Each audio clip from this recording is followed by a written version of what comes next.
Opening day, opening show.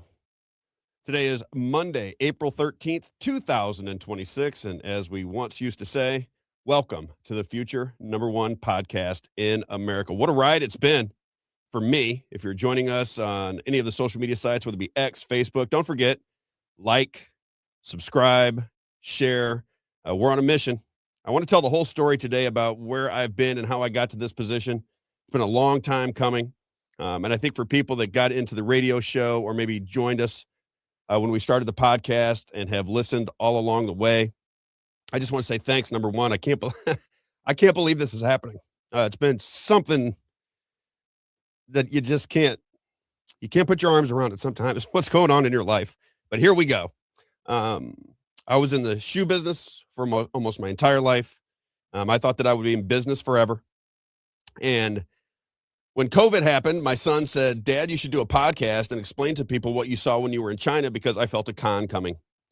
I had studied journalism and broadcasting back when I was a kid. That was my first love, but there was no money in it. I got into business, and that's where I thought I would enjoy the rest of my life, was in business. I thought that was my calling. I thought that's where I would be. And during COVID, when you had plenty of time on your hands because of the lockdowns and the insanity that went on during COVID, I started doing podcasting on suggestion from my own son. We put it out there to 55 people, if you can imagine. 55 people is how this whole thing started. We sent it to friends that were on Facebook with me, and we looked up, and within a couple of 3 shows, we had thousands and thousands and thousands and thousands of people listening in, and I thought, wow, this is kind of crazy. Maybe I'm onto something here. And then I went and talked to my buddy Max. I talk about him all the time on the radio show, the most intelligent person that I've ever known in my life personally. And he took me to his dad's church, and he did just kind of a run through. He had been in media, and we did just a short little 3-minute segment. He sent it to me, and I thought, man, it's not bad. And he encouraged me. He said, "Rob, this is your calling. You need to pursue this." And I thought about it for a while and continued on with the podcast during COVID. And the reaction to it was so positive. Now, not everything's positive. There are people out there that just aren't going to like anything that you do. There's nothing you can do that would make them happy. And I get that. I mean, I'm fine with that, to be honest with you. I'm a public figure. You can say anything you want about me.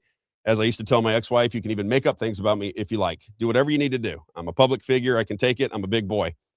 But there's been a lot of rumors recently about what I'm doing, why I'm doing it. So let me start at the very beginning. We went from podcasting. We had thousands of people listening. And when I started talking about COVID and vaccines and mandatory masks and inoculations, I got taken down from every place. I got taken down on all of the social media sites. I went from thousands and thousands of people listening and the audience growing to nothing, 100 people. So when I went through that experience, I thought, you know what I'm going to do? I'm going to move into radio. I don't think they can kick me off of radio, can they? Sent several of my podcasts to a guy named Phil in St. Louis, who was working at News Talk Radio as a producer, working on weekend shows as a producer. And he encouraged me, taught me, learned a lot from him, because at the time I was doing recorded programming. And it was, if you made a mistake, you just started over. If your intro wasn't the way you wanted it, you would just start over. And I kept doing that. And then all of a sudden he said, "You're going live. You're just going to do it live." And I started, and I kind of hiccuped and just couldn't get my legs underneath me. And I kept trying and trying, and then I got it. And then what made sense to me was live, whether it be podcasting or radio, it has to come from the heart. It can't be scripted if you're going to be any good, at least in my opinion. You can't be scripted. You just have to talk. You have to tell people what you think, what you believe in. You got to take the daggers. You got to take the adulation, both with the same lens. And mine was, I want to get out information to people. I want to begin a media network that relies on conversation. I don't want to dictate to you what you believe in. And I don't want you to hate me if I have a different opinion. And I certainly don't hate you. People have different opinions all the time. That's what makes this country great. That's what makes living in America so special, is we can have these conversations. There was a time when you could disagree in politics and nobody thought anything of it. Nobody hated you for it. Nobody wanted you censored. Nobody wanted to take you off the air. Nobody wanted to call you names. It just was, we agree to disagree. And we'll go to the polls, we'll vote, we'll put in elected representatives of, by, and for the people. And I believe that's been lost as well. We'll get into elections throughout the show, not just this show, but subsequent shows. but I got to get into the whole story. When Phil got me to do live radio, I started doing a weekend program on News Talk STL in St. Louis. I thought it went very well. I was getting a ton of feedback on it. I thought, wow, I can't believe this many people are listening. It just kind of blew my mind a little bit that a pre-recorded show on the weekends on radio at News Talk STL, I couldn't believe all the feedback I was getting from people that I didn't know. We had, anywhere from 800 to 1,500 people listening on Rumble, which was not even a part of the station. It was just kind of a crazy thing. And I thought, again, maybe my way of explaining things, maybe my way of communication is working. So I parlayed that into an evening show there. And this is my experience with News Talk STL. And I like the people. A guy named Jeff Allen was running the show there. He was coaching me on how to do radio.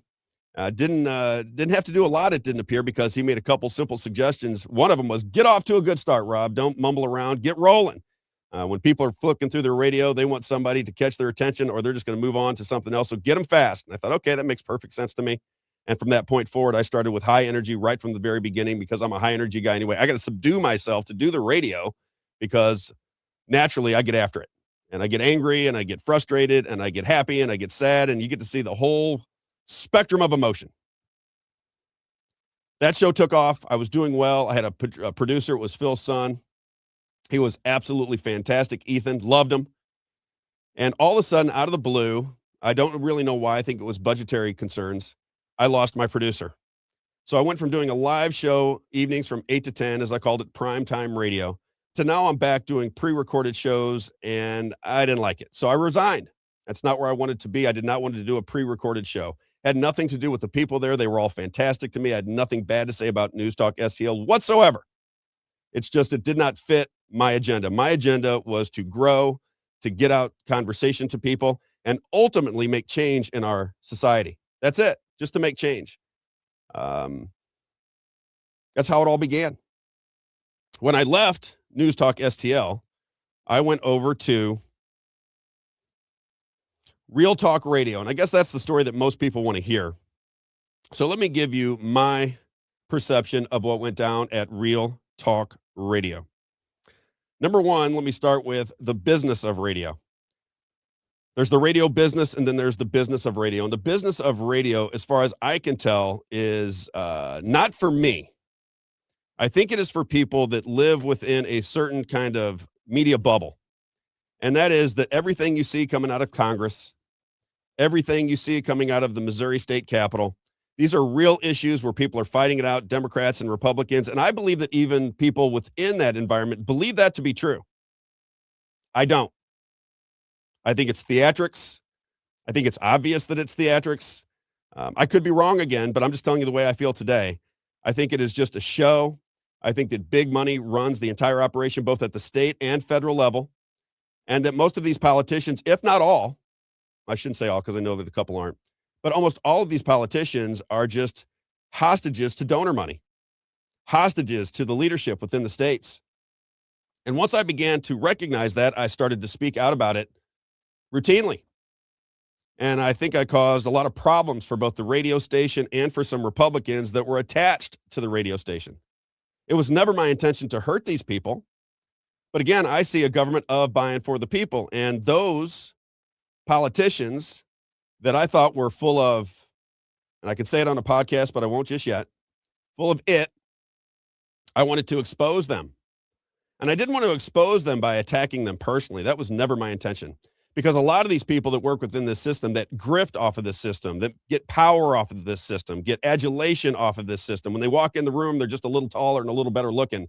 They really like that power and that feel, and you can see it when you try to deal with them. Because if you get off of their agenda, they distance themselves from you, they spread rumors about you, they begin whisper campaigns about you, and ultimately they try to destroy your reputation, which again, I'm a public figure. Bring it on. So long as I have this microphone, so long as we still have free speech in America, I get to defend myself. So I was not worried about it at all, and I'm still not. But I do know that it's happening. Let me start with when I left on Tuesday of last week. I don't want to read the text messages necessarily, but I'll explain to you how I got to a decision to leave Real Talk Radio. Number one, let's start from a personal standpoint. Rick and Tracy Ellis were good to me. They never caused me any harm. They never bothered me. I feel like we're friends. I still feel like we're friends. I do not want to hurt Real Talk Radio. I hope that they thrive. I hope that their numbers are way up. I hope their advertising pours in, and I wish them all of the best, and that means everybody. And I certainly don't want to hurt that operation at all. It's never going to be my intent because I think that the people over there are my friends. Even if they don't see me that way, I see them as coworkers and friends and people I spend a lot of time with. But on Tuesday, there was a situation that was kind of the final straw for me. One of the big things that I'm into, if you don't know, are elections. I have been harping about the ridiculous nature of our elections for years. I believe that the reason we can't get anything done in our society is because the elections are being manipulated. I believe that with all of my heart. If somebody put a gun to my head today and said, Rob, you better not be wrong. Are they manipulating elections or not? I'd say they're manipulating elections, and I wouldn't bat an eye, and I'd still be alive. It is so, to me, completely obvious that elections are being manipulated, both in Missouri and around the country, that it's hard for me to have conversations with people who think different. You would never design a system of elections the way they are designed by the establishment in both parties. It's not one party over the other. That is the ruse. It's that binary thinking that has taken shape in this country to where we always see things in blue or red, black or white, tall, skinny, short, fat, doesn't matter. Everything is a division of people so that the establishment can get away with it. And when you press them on trying to fix it, lip service, you know it, I know it, everybody knows it. If you're in the political game and you're trying to get things done, and all of my grassroots friends understand it, it's nonsense, these people. And I don't want to pretend as though I'm okay with it. I just don't want to play pretend anymore. I want to be honest about what I see and let the chips fall where they may. I hope that we have a lot of people that will engage in what we're doing. As I said before, like, share, it's us. How many ever people we start here with, this is the groundwork of getting something to change. This is our opportunity to grow and spread and join and communicate with one another so that we put so much pressure on local, state, and federal government that it eventually cracks. It has to crack. I'll play a clip later on in the show from Tucker Carlson, who said we're moving in two directions. It's either going to be totalitarian government where you're surveilled 24/7 and your money is programmed and they're going to have total control of your life, or we're going to have a revolution. Now, will it be a violent revolution? Will it be an informational revolution? Will it be just pressure that gets people in the political game to crack? I guess we're going to have to see how that all plays out. But within the elections, there are, in St. Charles County, if you're a Missouri resident, in St. Charles County, there's two options. It's going to be Kurt Barr or it's going to be Jen Olson. I support Jen Olson. I don't know Jen Olson all that well. It's not like we're hanging out on the weekends. I just know that she is for hand counting paper ballots only, so I want to promote her. I wanted to have her on my radio station. And because of conflicts and personalities, she was not allowed on the station. So for me, that was like, wait a minute here. Just from a standpoint of integrity, how does somebody who has a political organization that sponsors the show, peopleslobbymo.com, go sign up. You don't have to. I'd love for you to donate, but you don't have to. It is just to get the information. Just get the information. We're going to put an information campaign together, and we're going to use a lot of grassroots people around the state of Missouri to spread that message. But go to peopleslobbymo.com, sign up. Let's get this baby rolling.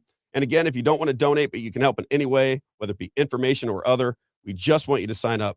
People's Lobby Mo is the premier sponsor of our program.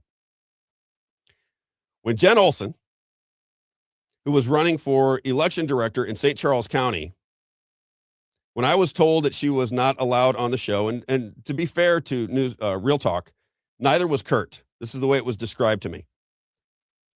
It left such an uncomfortable feeling for me. I really didn't know how to go about it because I felt like a fraud. And many people in the grassroots movement began to think that about me. And that was bothersome because my heart's in the right place. I want to do the right things, but I have friends on both sides of the equation. I have friends in the establishment. I have friends in the radio business. I have friends in the Republican Party. I have friends in the Democrat Party. I have friends at the local, state, and federal level. I have friends in the media who disagree with me. I have friends in the media who agree with me. And I was the kind of kid in school that I had friends from every different place in school. When I was going to school in the 80s in North County, I was an athlete. That's what I love to do. Baseball, basketball, football, soccer, hockey, tennis, bowling, anything with a ball. I was like a golden retriever. I loved competition and I had good hand-eye coordination. I liked to play sports, so that's where I spent my time. But in those days, there were kids that were called burnouts. And burnouts smoked cigarettes, they wore jean jackets, and they might get high every now and again, uh, driving around in their Camaros. And I had friends in that environment as well. They were good people. They liked me. They took me in. They saw me as somebody who did not put people in boxes. If they were kind to me and good to me, I liked them. So I was in a quandary. I was in a political environment that did not suit me. And from a personal standpoint, all of the agenda things that I wanted to get accomplished, I could no longer do because I could not talk about the local elections, which I am heavily invested in. So that was the first thing that got me. Number two was my producer, who I love very much. I think Dan Strauss, I'm going to miss him terribly. You know, getting up in the morning and seeing Dan every morning was something that was very special to me. I enjoyed seeing him. I love the banter. I love the humor. I love the pop culture. He's an absolute pro. He's dynamite at what he does. And sometimes it goes unnoticed because when he did the morning show with his buddy Drew, and I like Drew as well, when they did their morning show, they sometimes were in a different political space than me. And when I would come on with my fiery rhetoric, it made him very uncomfortable because he's got to placate me and he's got to be loyal to Drew. And then one day, over a topic that I won't mention today, it came to my attention that when I was on the road, he was just going to sit behind the screen and not say anything. And I don't really want to do that. I want to have a banter. I want to have a conversation.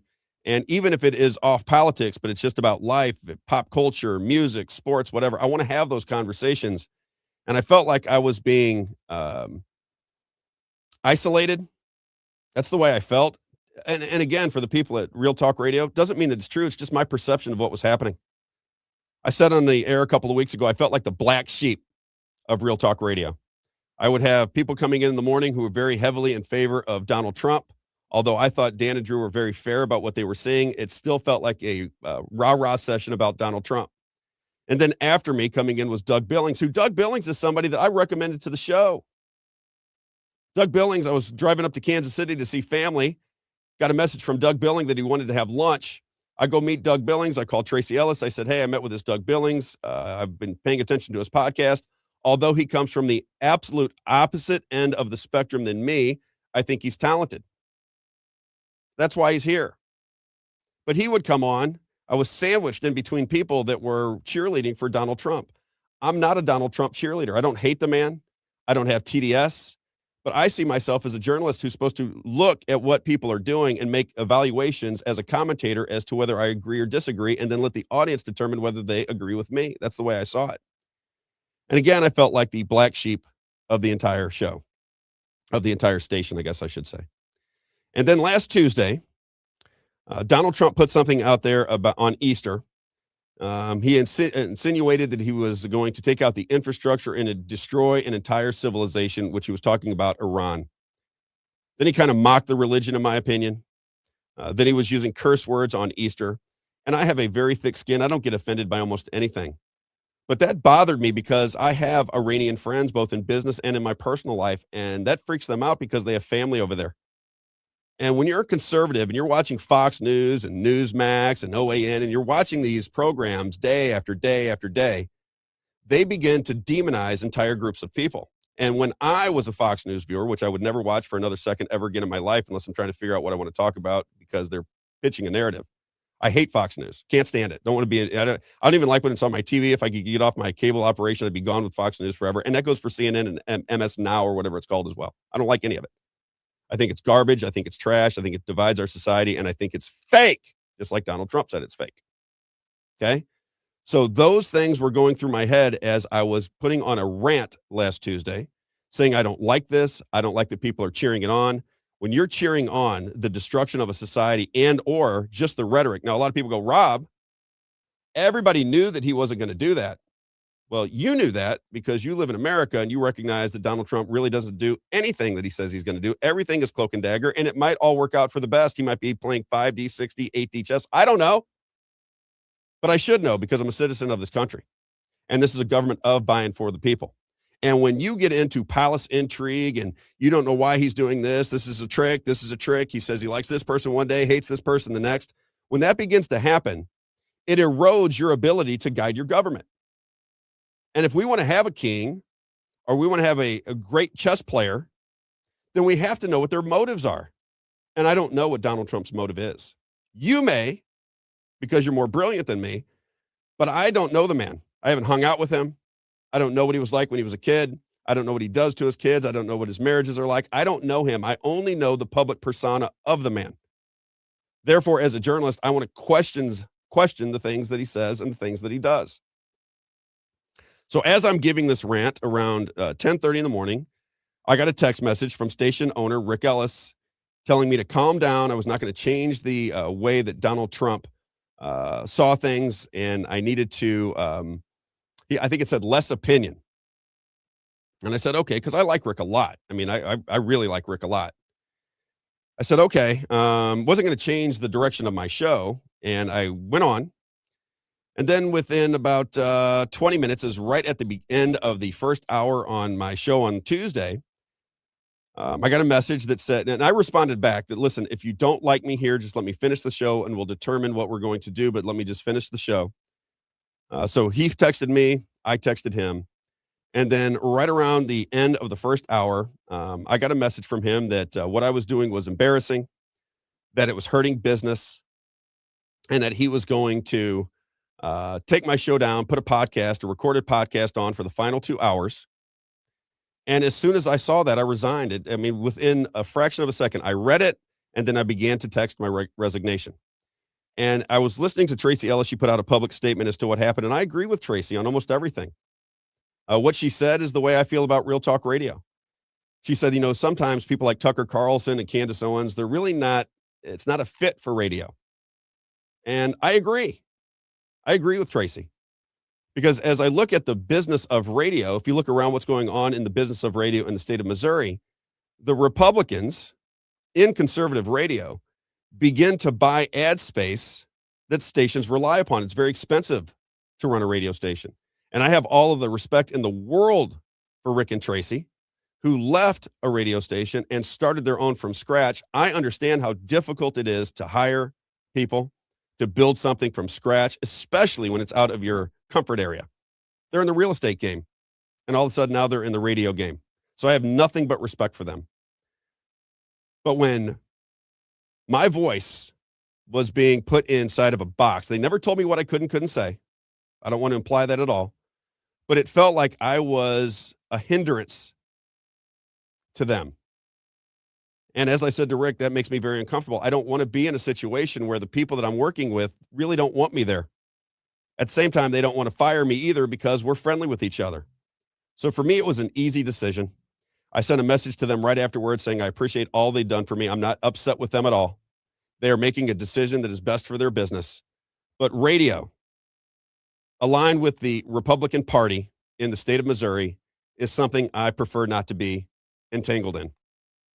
I want to be able to crucify the Republican Party when it's necessary. I want to be able to call out politicians that look you in the eye, shake your hand, send you emails, pat you on the back when you see them, and they tell you things that you want to hear and tell you things that they're going to get done. And as many in the grassroots community have figured out, they ain't doing any of it. It doesn't matter what they say because they're not in charge of their own destiny. Big money runs the state of Missouri. Big donors run the state of Missouri. Your votes, as much as you'd love it, and I couldn't really say this on the air because everybody goes, get out and vote. You got to get out and vote. Low voter turnout. You got to get out and vote. And my opinion on that is, that's what I say to that. I think the elections would be on the up and up, and that people within the Republican Party, all the way up to the governor and the Secretary of State and the Attorney General, if they really wanted your voice to be heard, they'd clean up the elections immediately.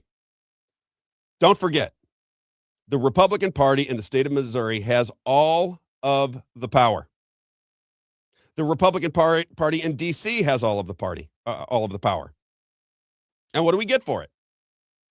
I make the argument privately and sometimes on the radio. What would be different if the Democrats had control of Missouri? Do you think we'd have on-demand abortion 24/7 in the state of Missouri? Yes. Well, with the Republicans, do we have on-demand abortion? Yes. Did the Republican Party have abortion abolished? Now, I'm not getting into the abortion conversation. I'm just talking about how they raise money. That's all I'm talking about. Don't get into an ideological discussion on abortion right now. I'm just telling you what's going on. Under the Republican Party, who had abortion abolished, and that's what they tell us they want, they let this woman by the name of Mary Elizabeth Coleman, and one of the most powerful senators in Missouri, gave me opposition research on it, where she was a Democrat in Texas. Why, I ask you, would the Republican Party hand over a bill to pass IP reform, which would have protected the abortion laws in Missouri, which was complete and total abolishment? Why would they hand that to a Democrat who sabotaged her own bill? Then it went out to the voters, and out-of-state money came pouring into the abortion equation, and we went from the Republican Party having a supermajority in the state. They have abortion eliminated, and then they concoct a scheme to allow abortion to be 24/7 on demand, and now they're raising a bunch of money to come back and pass A3. And all of those people, all of those groups that are in A3, I got no problem with what you're doing. I have a problem because I believe that many of the people in that movement, want to limit abortions. I'm not mad at you for that. But for you to look people in the eye and act like this Republican Party wants to abolish abortion is ridiculous. It's fraudulent, and I don't know whether you know it, whether you don't know it. It doesn't matter to me. It's a fact in my mind. Because when you have it abolished and you have a supermajority, you can keep it abolished. They didn't want it. Why didn't they want it? Why didn't they want it? They didn't want it because they can't raise money on the issue anymore. Politics is ran by opportunists. Nothing more than opportunists. Are there a handful of people in the Missouri government that are good people? Yes. Is it based on big money donations? Yes. Are the trial attorneys involved? Yes. Are the abortion advocates involved? Yes. Are the AI data centers involved? Yes. Are the marijuana lobbies involved? Yes. Are the gambling lobbies involved? Yes. Are the media companies involved? Yes. And I just didn't want to be a part of it anymore. And I would venture to say that I don't think Rick and Tracy wanted me to be a part of it. I don't know that, but that's how I felt. And now they can do what they want to do with their programming. I don't think it's going to hurt them at all. I think the people that tune into radio on a continual basis now there were a lot of people that came in just to hear what I had to say. I'm fully aware of that. If you can believe it, one of the things that got me teary-eyed not too long ago was I had more than that now. As of yesterday afternoon, I had 1,500 messages through Messenger, Facebook, phone calls, text messages, letters, people sending me checks. It was the craziest thing that I've ever seen. As I said to everybody, it was the most incredible life experience I've had since my wife handed me divorce papers in November of 2014 as I was handing her concert tickets for Christmas. It's just like your whole vision of where you're taking your life changes in an instant. And I thought to myself, I've got to at least address the rumors, because I am friends with the people at Real Talk Radio. I like Drew very much. I think he is the engine of Real Talk Radio, who does a ton of work there. I think he's a great guy. I appreciate him very much. I loved working with Dan. I loved working with Doug. I loved working with Peggy. I loved working with Ryan. I loved working with Smash, Shane Wilkerson. I loved all of these people. I enjoyed my time there. But I could not go on the mission that I'm going on. I cannot achieve the things that are in my heart to achieve in a contained environment that was hurting a business of people that I cared about. On the other side of the fence, on the grassroots side, these are people I align with. And the station didn't align with those people. They thought most of the people that I was aligning with were crazy. And some of them are, and they know who they are. But they're right. They're right about what they're fighting for. They've proven it to me over and over and over again. Do I disagree sometimes with the way the grassroots movement goes about things because they get very they're angry and they're upset. They're hurt. They put a lot of time and energy for candidates, and then they get a palm in the face when they actually go to get it done. But those are my people. Those are the people that I align with. Those are the people that I care about. Those are the people that I talk on the phone with. And you can only imagine the position that I was in at the time. Am I going to go with staying on the radio with people that I care about, but have the entire reason that I started to get into the media business contained? It was an untenable situation. And I think it was both parties feeling that way. So having said all of that, let me just put this to bed. I was not building something to replace the radio. Anybody that knows me behind the scenes, and Tracy and Rick knew about it from the very beginning, I was to own my own show. I was the only one who was not an employee of Real Talk Radio. And I did it that way because I know that I rub people the wrong way. I know that I go after the Republican Party. I know that I'm critical of Donald Trump. And I know that many listeners and many people that I work with, they're not down with that. But I was to own my own show. So when I was taken off, it was almost like a contract, whether it was a physical contract or a business contract or anything else. For me, that told me that even though I'm not fired, the people making the decisions really aren't interested in what I have to say. And that was the breaking point for me. That's the way I see it. Okay. Moving forward, we're going to do the show the exact same way. There'll be differences. We're not going to have a lot of commercials. So if I want to get on a conversation like this, we're going to have it for a long time. We're going to talk about local, state, federal, and international politics. And I want to give you my version of why you can see that it's all theater. That's the primary essence of my entire show, is to go through each of the different levels, each of the different media organizations, all of the different media personalities, and show you how they work together to keep you fighting with your friends, your family, and your coworkers as they become $39 trillion in debt, as they raise oil prices and your gas prices from $2 to $3 to $4 to $10. They can do whatever they want to you. They have you captive because we are not coordinated. They have us in a situation where the people are so broken down into groups. It's like when you put a file cabinet together. Best analogy I've heard so far. Why do you put labels on your file cabinets? To divide. Why do you put labels on all people? To divide, right? I'm now, as somebody who was, just as an example, I love all people. I love all people. I don't care if you're a Muslim. I don't care if you're a Jew. I don't care if you're a Christian. I don't care if you're a Catholic. I don't care if you're a Christian Zionist. I really don't care what you label yourself as. I like all people. I'm not fighting with anybody unless they disrespect me or hurt someone that I care about. That's it. Outside of that, if you're respectful to me, I'll be respectful to you. If you're trying to raise your family and be a good person and not cause any harm, then I'm a friend of yours. You got no issues with me. And that's a difficult place to be in this environment. If I watch the two-party system in Missouri, think of how many times they're putting forth narratives that divide our people. Where is anybody coming in and saying, hey, you know what?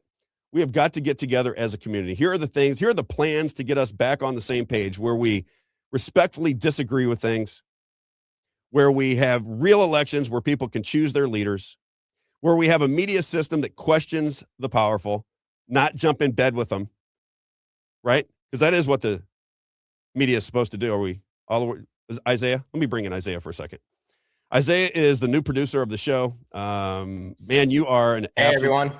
What's going on, Isaiah?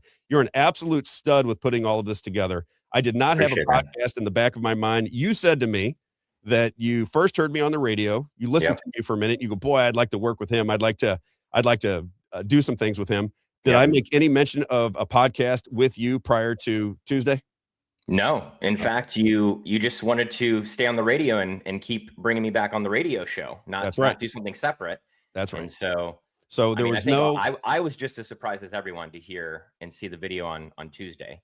There was no grand plot to leave the radio station. I was, as all good business, I come from the business world. You know, when you're in the business world and you move up the ladder, I was the president of a publicly traded company. I was the president of a very small company out of California. I was the senior vice president of some very big companies. And once you start moving toward the top of business, you got to be real careful because not only are people shooting for you, but your salary gets to a level when things go bad, you're the first person they want to take out. Oh yeah. And I was aware of that when I was in the corporate environment. I was aware that I had to have a plan B at all times because I had a family to take care of. I was the sole provider. I had 5 kids in the home. My father was living with me. My wife didn't work. It's a big operation. And all it was because it was a split family, Isaiah. I had 4 kids that were all within a year and a half of each other. So when they're in high school, I got 4 cars to pay for. I got 4 car insurances to pay for. I got 4 sports leagues to pay for. And just coming up. cha-ching, cha-ching, cha-ching, cha-ching, cha-ching, right? Yeah. So I always had to have a plan B. Now, in my mind, when I was in radio, I thought, well, if this doesn't work, if I can't get out what I want to say, then plan B is just to go back where I started, which was to podcasting. So I had the mental infrastructure of what I wanted to do. Yep. And I was planning to start up a podcast on one night a month. It was going to be on the Sunday nights. It was going to be in collaboration with the radio. That's how we got this together so fast. Is in my mind, I'm thinking, okay, I better have something in my back pocket just in case this doesn't work. And that was the mental infrastructure of what a podcast would look like. And thank God for Isaiah, because what would we spend 5 hours one day just trying to get all my passwords? I don't do well with tech. It's not my thing. I get very Rob frustrated with technology, guys. What are you talking about? I get very frustrated with it very fast. And if it had not been for you, I think I would have drowned myself on, I think it was Saturday that we worked on it the most. Yeah. I remember getting done with you. We had all the social media sites set up. I walked out, and I've been kind of a ball of nerves for a few days. You know what I mean? You're like, I'm telling everybody I'm starting on Monday. From a technical standpoint, I really don't know how to get this done. And I was not, I believe that God takes you where you're supposed to go. So it was not anxiety riddled, but I was. It's the unknown. It's the unknown. I got to get this baby going. So I get on the phone with you. We spent a ton of time getting everything put to bed. And I went out and talked to my wife, and I said, we got it. Isaiah is the yin to my yang. God put you in my life for a reason. I believe that very much, because without you, this would not have happened. I don't know anybody that could have done what you did, and you did it patient with me, because I get crazy sometimes, like about this technology, and you're like, calm down. On the idea of God, I think that God's given me different jobs in my life to be in experiences where I got to work with people with technology that may not be the best at working with technology, and I just learned patience over the time. And so I look back at my life and I say, God, you give me all these skills that I did not plan to have these skills, to know how to live stream. How to work with people with technology who don't like it. Right. But God's got a plan that he orchestrates and he guides us along. And so it was a divine plan. Random too. We just hit 1,000 live viewers right now. We're at 1,013 live viewers. Look, and I just want to say that too, because advertisers I've been talking to, I'm very excited about the advertising campaign that we're going to have going on, both for the show and for the advertisers that stayed with me. I've got some new advertisers coming on. That was the scary part. When you say I'm out, you don't know whether your advertisers are going to come with you. You don't know if new advertisers are going to come your direction. But we are just in the beginning stages. One of the reasons podcasting, and then I'll get into a little bit of the show, the traditional show that we do. But I had to get all this stuff out for people that are going, where'd Rob go? What was he doing? Right? You have to tackle that first. Sense. I was expecting our whole first hour to be on that, so that we could. We're not done yet. We're not done yet. You got a lot of support in the comments. I don't know if you've been reading those, Rob. I know that you're not used to that yet, but I haven't yet. But I will. And that's kind of where I was going to take this thing in the next portion of this, is the support that I got when you get 1,500 messages, because it took me almost 4 hours just to count them. I'm like, I started counting them, thinking 8, 9, 10, 25, 30, 40. I'm like, I got to get a pen out. And I started just hitting a little dot, you know what I mean? And I had them in squares of 10. And I got to the number and I thought, I just can't, I didn't even know that many people knew that I lived in the world. I had no idea that this was going on. And all of the support that I got. Now, listen, I have some haters out there that hate my guts. I heard somebody tell me I was a narcissistic lunatic online, that I quit everywhere I go, and that I'm a Democrat. I'm an anti-Semitic person. I've got all these master plans to destroy the Republican Party. None of that is true. I don't like the two-party system. I dislike the Democrats just as much as I like the Republicans. That does not mean I dislike all the people in the game. Got to remember that. I don't like the party leadership. I don't like the two-party system. I think it is dangerous for our country, and I think it is about time that we wake up and start to recognize how we are being manipulated in our society. If we don't recognize the manipulation, how do you ever fix anything? Right? Yeah. Is anybody out there listening today? Is anybody a product of a divorce? You know, when you divorce and let's say you got a 12 or a 13-year-old child, and the child is now going to work you off of each other. That's all these political parties do. They'll tell you that the Democrats want to do this to you, that to you, this to you, and you go, I can't let the Democrats in. And then it's the exact same way. Then the Democrats say the Republicans are going to do this, that, and the other. And ultimately, it is a fraud. And you can tell it's a fraud simply by the results the Republican Party have given you in the state of Missouri. You don't have to look any further than the results. When you have a supermajority, the Democrats are rendered useless. People call them rhinos. They go, Rob, it's the rhinos. It's the rhinos. It's the Republicans in name only. Well, who vets these people? Who vets them? The Republican Party. And if you can't vet them, then what are we supposed to do when we start voting for them and going, oh, they're going to do this. They're going to lessen the taxes. They're going to get rid of abortion. They're going to clean up our streets. They're going to make downtown St. Louis awesome. They're going to do all of these great things. And they don't do jack diddly ding dong. And it's tiresome. It's tiresome. It's aggravating. And I think that the more people start to at least get involved in the conversation so they know who to contact. Who is your representative? Who is your senator? How does government work? How does the media work? How does advertising dollars within the system of communication, how does that shape the commentary coming from the media? And how does that shape your opinion? Let me get to this because I want to talk about that for a second. I'm a propaganda guy. I'm somebody who is fascinated by propaganda. I think I've told this story before. I went to Kratz Elementary School. Any Kratz Elementary School fans out there? That was right next to the airport in Edmondson, Missouri, North County in the early 1980s. I had a teacher that her name was Mrs. Moore, and I had just moved from Kansas City.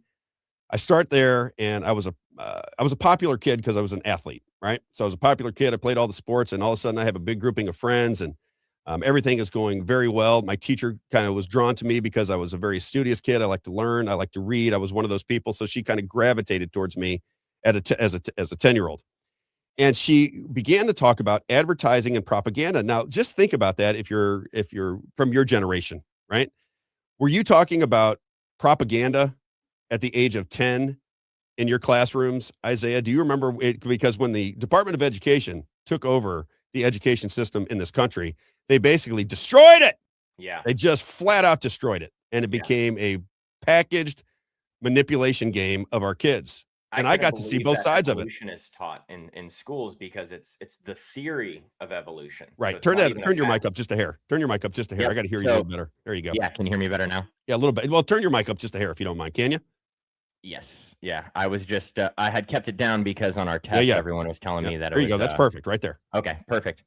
Yeah, I was always astounded that the theory of evolution could be taught in school, in public school, and they're teaching it as a fact, and yet it's called the theory of evolution. That's what Darwin called it, the theory. Exactly. It's not a fact. And so that's how I always knew that there was propaganda from the teachers coming my way, is because they're teaching something that's not even a fact, it's a theory. And but it did not used to be that way. It didn't used to be that way. That's the point I was trying to make. When I was up until fourth grade, school was you were learning hard. I mean, we now the way college students, the amount of money college students spend on school was similar to the way it was when I was a kid. We worked all day long. You know, they had games. You're 10 years old, but you were learning. And when she was teaching about propaganda, she put onto a screen. It was back in those days, you had the projector with the screen, if you remember. So she puts on the projector and she starts showing the mass atrocities that the Jews faced in the Holocaust. And she's showing the tractors with the bodies. And I remember looking at that and going, oh, I did. You know, when you're a kid, you see those things and you're like, what in the world is going on here? And she started to explain how Hitler used propaganda to take over their society. Mm-hmm. And I was amazed by it. I was unaware of the story. I was a kid. It was kind of the first real world memory that I have about politics. Yeah. And people are always like, how did the Nazis come in power? Correct. Propaganda. And I started thinking about that, and I started to ask her questions. So she went out and got a book, and it was basically a child's version of what Mein Kampf was. Can you imagine? I'm literally 10 years old, and she's explaining this to me. And it always fascinated me from that day forward. I wanted to be a reporter and a journalist when I was in high school. I went to the broadcast center where I talked about earlier. Jeff Allen works over at News Talk. He was at the broadcast center when I went. I didn't go long. As memory serves, I think I went 3 or 4 times. They were trying to get me into signing up and paying the money, and I just basically said, "How much am I going to make if I get a job in radio?" And I think the number they told me was either 16 or 18,000. Over the years, it got fuzzy. And I was selling shoes at Dillard's at the Galleria at the time, making about $28,000 a year. And I'm like, well, I'm going to take a $10,000 pay cut. And they're telling me I'm going to be in somewhere in the Midwest, but it probably won't be St. Louis. It'll probably be Iowa or Nebraska. And I just didn't, I was not a kid that was born with money. I was not a person Iowa that had and all kinds of Nebraska money. didn't sound exciting to you, Rob? That doesn't sound going to the middle of nowhere. Well, it did not. It did not sound exciting to me, and it did not sound like it was going to be the right move for me. So I just continued on. I was selling shoes at retail at that time, and I just moved through the progressions of sales. Right, you go from retail to wholesale to key accounts to VP operation. Just keep moving up the ladder, and that's the decision that I made, was to go in that space. But from that point forward, when we were talking about propaganda, it has always been fascinating to me. I'm amazed by the idea that if you control the message for people, that they will believe the message, and then they begin to live in a fake, phony world where narratives drive their opinions. And let me just give you a little Edward Bernays. I just put this out. This is the one I was telling you that was printed on both sides. That was aggravating me this morning. This is the one I was telling you about. Let me just read a little bit of this to you. And I don't read script very well, so bear with me. But just very quickly, Edward Bernays was related to Sigmund Freud. Edward Bernays is the reason you eat bacon and eggs for breakfast. I think Glenn Beck, when he was on Fox News, used to talk about this all the time. He's the reason you eat bacon and eggs, because they wanted a hot breakfast. And the farmers were trying to get bacon and eggs off the ground. So he began a process of explaining to people this was going to be the new breakfast food. And think of how that played out, right? We still eat bacon and eggs for breakfast. There's no rhyme or reason why we eat bacon and eggs for breakfast, but now it's kind of in our spirit, our DNA. We eat bacon and eggs for breakfast. That was all because of him. He is the one that got women smoking cigarettes. I think he called them Liberty torches or something of that nature, which killed my mother. Right. But they started to say, women, if you want to be free, start smoking. You'll be free. You're free. You can smoke. You can destroy your lungs. Doctors used to tell you it was perfectly fine to smoke cigarettes. Right. And everybody who was smoking cigarettes had to, at some point throughout the years, recognize that it wasn't good for you. But so long as they told you that it was, and it was a vice that you enjoyed, you move on about your business. Right. Let me read about Edward Bernays here for just a second. I think it's important for people that are going to be paying attention to my show to recognize I don't trust anything that comes out of our establishment government. Nothing. If they tell me today is Monday, I'll probably think it's Tuesday. That's how crazy it is to me. I don't believe anything that they say. I think they are in the game of narrative building. And we'll talk about that throughout the show as well. Narrative building. What did Donald Trump just come out and do? He said he made a mockery of Alex Jones, Candace Owens, and Tucker Carlson. Why? Why would he do it? Why would you punch down as the president of the United States? Because what do people want to talk about now? I support Candace Owens. I've been watching her and what she says about Charlie Kirk. I love it. She is the one bringing the truth to everybody, and you have to defend Candace Owens. But if you don't like Candace Owens, you side with Donald Trump. She's a lunatic. She's got all the tinfoil hat conspiracy people out there listening to her show. She's crazy. She's trying to take down Trump. She's a Democrat plant. And now you're just in the game of fighting where they want you, which is inside the bubble. Because whether Donald Trump is the good guy or Candace Owens is the good girl, you're never going to know by design. And the media fighting themselves. They're fighting about the same thing themselves, and then it just trickles down to us, where we get on Facebook and we start fighting with our friends about it. That's the game, right? That's the entire intent, right? Yeah. So let me read Edward Bernays. This is the third time I'm going to give it a shot. Edward Bernays, often called the father of public relations, drew heavily from his uncle Sigmund Freud's ideas about the unconscious mind, as well as group psychology, influenced by thinkers like Gustave Le Bon. He viewed the masses as largely irrational. Now, this is the guy that is the modern father of propaganda. The way we sell products, the way we disseminate news, the way we build narratives, the way we divide society is all by design. You would think that every single person that goes to school would learn about Edward Bernays, but I don't think they're teaching this in class. And I wonder why that is. Is it because the federal government took over the school systems? I submit to you that's exactly why I think most people don't know the teachings of Edward Bernays, but let me continue on. He viewed the masses as largely irrational, driven by herd instincts, emotions, habits, and unconscious motives rather than rational thought. In his seminal 1928 book, Propaganda, Bernays argued that conditioning or shaping the public mind is not only possible, but essential for organizing modern democratic society. He goes on to say key ideas from Bernays on conditioning the mind. Bernays described propaganda, what he reframed as public relations, as a tool for the masses. As a tool for the conscious and intelligent manipulation of the organized habits and opinions of the masses. He saw this as a necessary mechanism in complex society where vast numbers of people must cooperate smoothly. One of the most famous passages states, "We are governed, our minds are molded, our tastes are formed, and our ideas suggested, largely by men we have never heard of. It is they who pull the wires which control the public mind." And now we get to see it right out in front of our faces. We all get to watch what's happening. Does anybody believe what's coming out of this media anymore? Does anybody really believe the stories that we were told? I mean, you have Matt Gaetz and Tim Burchett. Matt Gaetz, who would have been the Attorney General of the United States, but for whatever reason, he dropped out. Tim Burchett, a Tennessee congressman, coming out onto all of the social media sites and podcasters and telling us that the United States government has information that a foreign society, aliens from another world, are down in our world and impregnating our women. And nobody even cares. You know what I'm saying? There's so much nonsense out there that people have said, I don't believe any of this. I'm just going to throw my hands up. Right. But if you just take a step back and say, I'm going to stay outside of the bubble for a day, I'm going to listen to the corporate news narratives. I'm going to watch people like Alex Jones and Tucker Carlson and Candace Owens and all of these different people fight within that space to get you to click onto their programs so they can start a fight and never solve anything. Dr. Shiva. You know Dr. Shiva? Did we talk about him yesterday? Isaiah, do you know who Dr. Shiva is? Yeah. Dr. Shiva. I talked to him privately, and he's been on my show 3, 4, 5 times. And he said, Rob, he goes, you know, what people can't understand. Now, this is a guy with 4 degrees from MIT.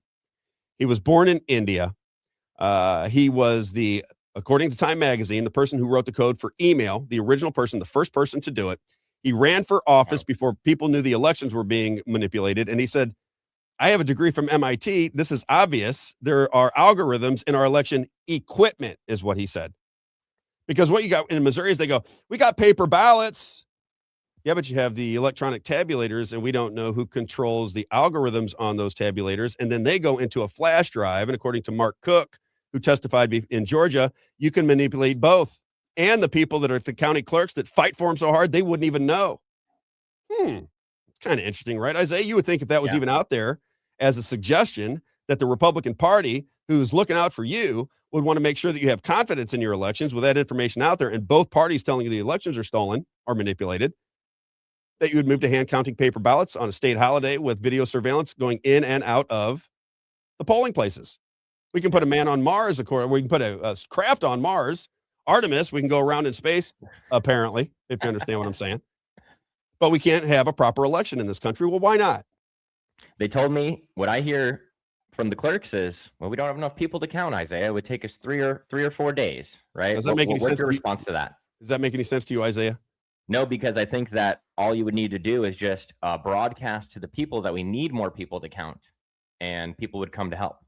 Exactly. And all you have to do is pay them. Yeah, pay them, right? I mean, you got 1,252 people watching us right now live. I think there'd probably be 50 people out of here who would go and volunteer to count some paper ballots to make sure the elections are secure. They have a $54 billion budget in the state of Missouri. Mm-hmm. You don't think they can put some money up to get people to count votes on a state holiday? Not if it's going to be able to. It's not if they're going to cut it out of their own pockets, right? They don't want to. I think that it is they want the system controlled. Yeah. They want you to think that you have a say in that system. And I suggest to you that you really don't have a say. Uniparty. That's a uniparty. If you remember, we had State Rep Bryant Wolfen on the show. Jake Jackson, who's in the, I think Jake Jackson's probably listening. Yep. Jake Jackson did an interview with Bryant Wolfen, and I really like Bryant Wolfen. I think he's the real article. And he said, we can't work for the people of Missouri. And he goes, well, let me say this. You're not our first priority. You can't be. And when you hear that from somebody who sticks to the Constitution, when you hear a person like Bryant Wolfen, who's a great young guy, I think he's got a bright political future in front of him, when he goes out and tells you publicly publicly that their agenda is not the agenda of the Jefferson City government, then you would think that would be big news. You would think that every person in media would go, what is this young guy talking about? Here is a person in the Jefferson City apparatus who is publicly in an interview with somebody from People's Lobby, Missouri, telling them openly that their agenda is not the agenda of the people they serve. It's not the agenda of Jefferson City. And you can see that all over the place. And you would think that Republicans who have the best interest of their state in mind would immediately go out and begin to make changes. You'd have Ben Brown, who we gave our election bill to. I don't know what's going on with that. Hallie Jones told us she was going to carry the election bill in the House. And then she said that Ben Brown said it couldn't pass. Then Ben Brown said he never said that. And now the bill's going nowhere. As I said from the very beginning, what happened. And anybody that knows me at People Lobby, I said, look, all I want to do is put these bills into Jefferson City and then find out how they stop.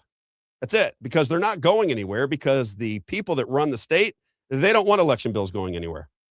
They don't care. They don't want it. And then the next question should be, Isaiah, why? Why don't they want it? Why do the good people of Missouri not have a say-so in how they run their elections? Do you think the people of Missouri went, you know what we want to do with our elections? Here's what we've been thinking about it. And with all of the great things the Republicans have done, like the gas tax, right? The fact that they haven't gotten rid of personal property taxes in 20 years. The fact we're going to get rid of income tax. They're going to get rid of income tax. Of course they are. You see what they're up to. And then we have to pretend, because we want access to them and we want to be friendly to them, and they seem really nice when you meet them in person, that they actually have any opportunity whatsoever in the world to get the things done that they campaign to get done. They can't. They can't get it done. And it would be nice if the world works out beautifully for us, right, Isaiah? It would be nice if people started to recognize that that's the system. If you could recognize that that is the system, and we could organize around this show. There are other people that I want to promote on this show. We'll have Act for Missouri on Thursday. I've invited the Shield Maidens of Missouri. They have organizations that track what goes down in Jefferson City. People's Lobby Missouri, of course, is my own organization. But I shouldn't say it's my own organization. I'm the front person for it. I'm the lead singer, if you will. Okay. But I think if I'm the only person, I need to be like Van Halen, right? You're the Bono of People's Lobby, right? Yeah, we need 2 lead singers, 3 lead singers, 4 leads. We need lead singers to come on. I don't want to be the face of it. I just want to be able to coordinate through the show to get people out to where we're beginning to work with one another to accomplish things. That's really what I'm after. And I think that we're in such dire straits as a society because we all feel like we have no control over our destiny. I was talking to somebody from MMTLP last night, and she said, AI is coming. It was a very smart young lady. She said, AI is coming. There's nothing we're going to be able to do about it. It is the future. And I remember thinking to myself as she was saying it, well, she may be right, but should she be right? Did you see what happened in Festus, where they went out and they were out till 4 a.m. because the great people of Festus, I should say, were pushing back against the AI data centers? Did you see what happened in Franklin County? Did you see what happened out in Warrenton County? Have you been watching and recognizing that the people of the great state of Missouri do not want AI data centers in their backyard? Has anybody began to notice that? You see what happened in Festus the other day with the election? Yeah. Oh, yeah. Yeah. They voted them all out. See, that was a fair election. That's right. You got to have fair elections in certain places, but manipulation is available to people. Okay. So when you look at these things, what you should be asking yourself is, how do I become active in the situation? How do I get things done for future generations? How can parents, I look at this as, how do you allow what is happening in this country where we have no sense that we can control our own destiny? How does that not bother you? How does it not bother you that you're looking at your society going, we got space aliens, we have open borders, we have war all over the world, continual war since I've been born. We've been at war. We're constantly at war. Everybody around the world is the boogeyman. We're always the good guys, the same good guys that stuck a needle in your arm by mandate during COVID off an obvious con that I talked about from day one, even before day one. I talked about the con of COVID before anybody ever heard of it, because, as I said before, I was in China when they started rolling out the propaganda, and I saw it firsthand. I knew it was nonsense. I knew when all the corporate news channels were putting out videos of people falling in the streets of China that I had just left China. I was actually in Hong Kong when I first saw it. So I'm looking at it going, wait a minute. I just walked the streets of China for the last 10 days, and Nobody's even talking about COVID. Nobody knows that it exists. And certainly nobody's falling down in the streets over COVID. Wait, Nobody's wearing a falling out mask. over there when you were there? Nobody was falling down in the streets. Nobody was falling down in the streets, right? And then you get here, and this is what I thought was going to happen, Isaiah. Why did I say Jake? I was thinking of Jake Jackson. He's in the chat there. Yeah. This is what I thought was going to happen. I thought that I would be able to explain this to people. This is what happened to me. This is why I say brainwashing is so... Brainwashing is nothing more than creating narratives that control what you talk about. And because you talk about it, it becomes your reality. It's not much more complicated than that. And we're all fall victim to it. I fall victim as well. But you have to read Bernays to understand how this all works. You are being manipulated. If you hate every Democrat that you talk to and you hate every liberal, you've been manipulated. As a liberal, if you hate every conservative, if you hate every libertarian, you have been brainwashed. You just didn't recognize it was happening to you. You were taught to hate people that did not think in symmetry to your opinions. And is that good for society? Would it be great if tomorrow you woke up as a hardcore liberal and everybody thought exactly like you? Do you think that would be good? Would life be as fun if everybody thought exactly as you do? No, I don't think so. But that is the reality of the situation. When she said, going back to the MMTLP situation, when she said, we're not going to have any real option to do anything, this is coming. All I kept thinking was, that is the problem in a nutshell. The problem in a nutshell is that people don't want it, and they're going to get it whether they like it or not. If they want clean elections and they want it, they're not going to get it one way or another. If MMTLP wants to take their case to the courts, if they want to take their case to Washington, D.C., because 65,000 investors had their money, I would say, stolen from them, certainly held from them for 3.5 years. Some we're talking about big money, $500,000, $1 million. They believed in the product. They invested in it. Their trading was shut down before it was said it was going to be shut down, and they have not been able to recoup their money. They've taken it all over Washington, D.C., all the way to the top man, all the way to the big guy, and they don't have their money back. And you have these bots and these mental patients online who try to diminish their plight. It's incredible. It's like you have Americans working against other Americans who had their money stolen from them, and all they want is somebody in this representative government to take up their cause. You can't imagine what's going on. So I got to take a breath. Which clip do we want to play? I got to take a breath. We're going to be back. We're going to be here for 3 hours, but I got to take a breath. Let's do the Carlin clip. Let's do George Carlin. So here's the George Carlin clip. We've talked about this all the time. I played on my show. It's a big club. It's a big club, and you ain't in it. Now, I want to remind everybody, when we play these kind of clips, there's going to be some cursing in it. So if you have children in the room, or you are adverse to cursing, if you're somebody who is very offended by language, I'm going to try to keep it clean 99.9% of the time. I swear. I swear that I swear. I do. I swear that I swear. All right? I swear that I swear. Do I like it necessarily in public settings? No, but around my friends and family, it might slip off the tongue every now and again. I'm not offended by language. I know that a lot of people are. So I want to make sure that if you're in a position where children are listening, or if you're just offended by language in general, you might not want to stick around for this clip. This is George Carlin. I saw this, by the way. I saw this live. Isaiah. Really? Yeah. Are you serious? He used to perform, not this particular one, but he used to do this skit. And he was performing at the Bally's Hotel and Casino in Las Vegas. Okay. And I couldn't wait to see George Carlin, because I'm a big fan. I don't agree with everything George Carlin says. He's very anti. I'm not even getting into that. It threw me off, of course. People are saying in the chat, cuss, it's okay. Right. Except for the people that don't want me to, and they'll come after me. All right. So here's George Carlin. He's talking about the big club. I ask that you listen very intently to what he has to say. George Carlin, of all of the social commentators, in my opinion, was the best that I've ever heard. He was able to dissect what was going on in our society and explain it in a humorous yet thoughtful way. He does use some colorful language. Here we go. George Carlin, the big club. Go. Bright, folks, not too fucking bright. But if you talk to one of them about this, if you isolate one of them, you sit them down rationally, you talk to them about the low IQs and the dumb behavior and the bad decisions, right away they start talking about education. That's the big answer to everything. Education. They say we need more money for education. We need more books, more teachers, more classrooms, more schools. We need more testing for the kids. And you say to them, well, we've tried all of that, and the kids still can't pass the test. They say, don't you worry about that. We're going to lower the passing grades.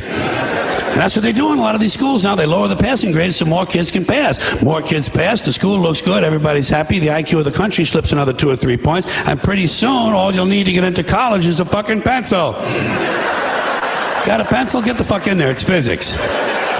Then everyone wonders why 17 other countries graduate more scientists than we do.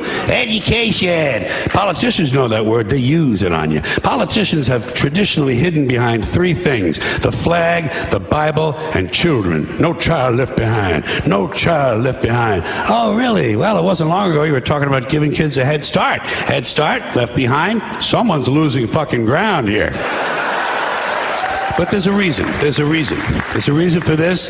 There's a reason education sucks, and it's the same reason that it will never, ever, ever be fixed. It's never going to get any better. Don't look for it. Be happy with what you got. Because the owners of this country don't want that. I'm talking about the real owners now.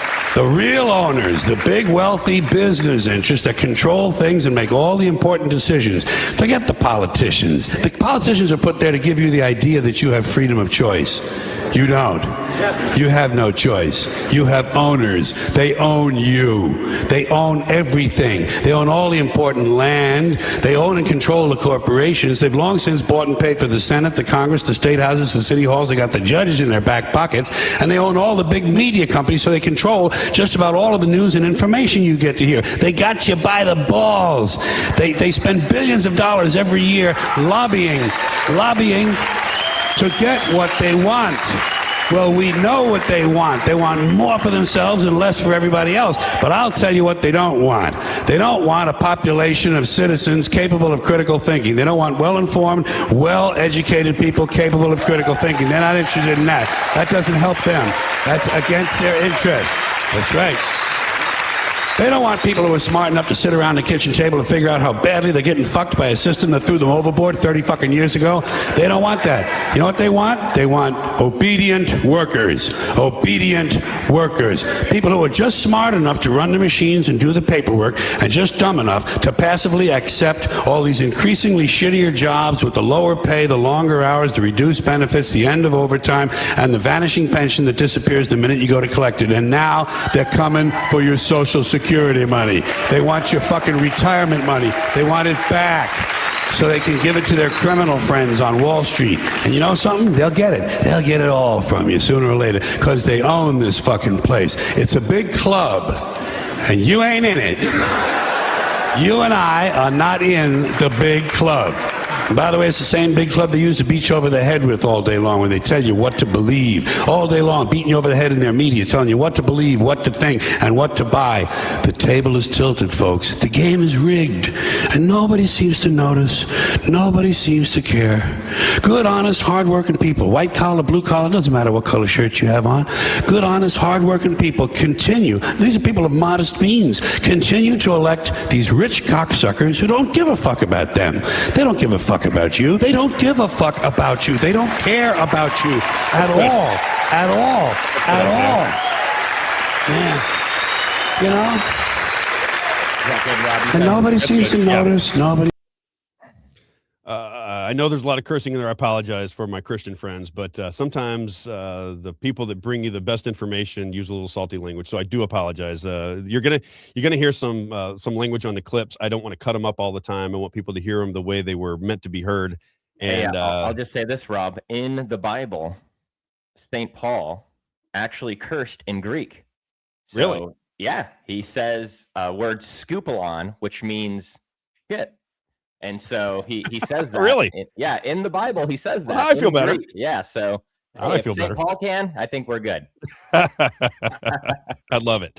All right, let's get into some things I want to talk about today. We're gonna listen. There's a thousand narratives that we could discuss. I see somebody in here saying he wants to talk about the Flat Earth Society. I'll talk to anybody about anything. I'll entertain anything at this point, because I know that the information that is being filtered through Fox News, through CNN, through MSNBC, through ABC, through CBS, through NBC, through all of it is utter garbage. I know that because I've been paying attention to what they tell me is going on versus ultimately over time what happens.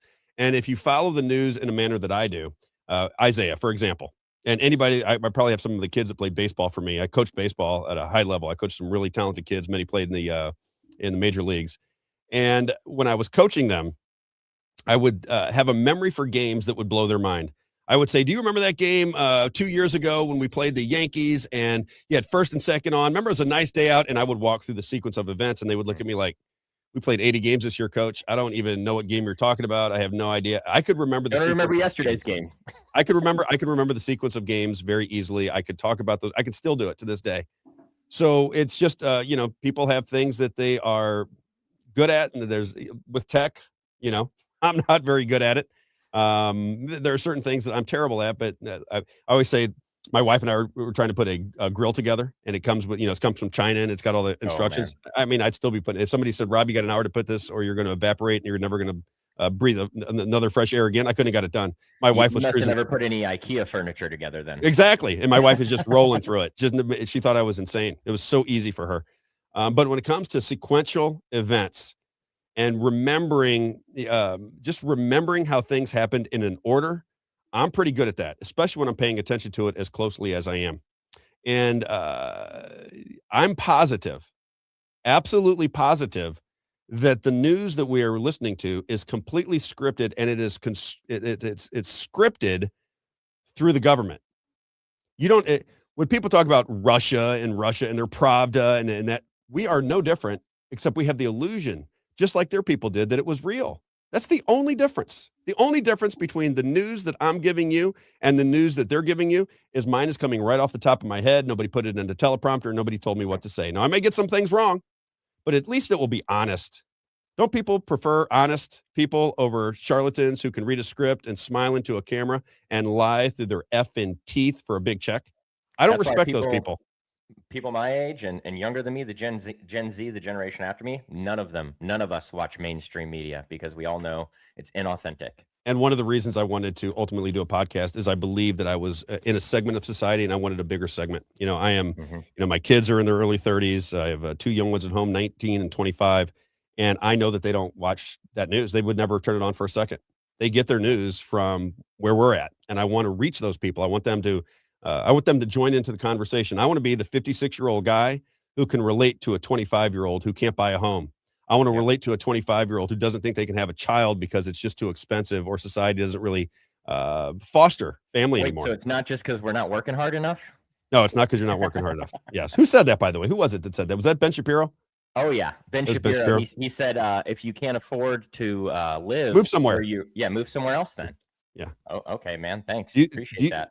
Do you think Ben Shapiro cares more about Israel or the United States? If you had to guess. Oh, I think that he's definitely cares way more about Israel. Of course. So does Mark Levin, and so do all of the people. Someone cares more about Israel, in my opinion, is when you talk about it, how defensive do they get, or are they open to hearing what you have to say, actually? Correct. Yeah. Yeah, they don't allow for a discussion anymore. They just dictate what's going on. Let me talk about narratives. I want to start there. We'll get into, like I said, we got plenty of time. We're gonna have 3 hours of basically commercial-free podcasting, radio, whatever you describe this as. Totally independent. Nobody's telling me or what I can and can't say. Nobody's trying to coax me into being nice to this person or that person. I'm free. I'm as free as a bird. There we go. Dan would be laughing at me at that particular point.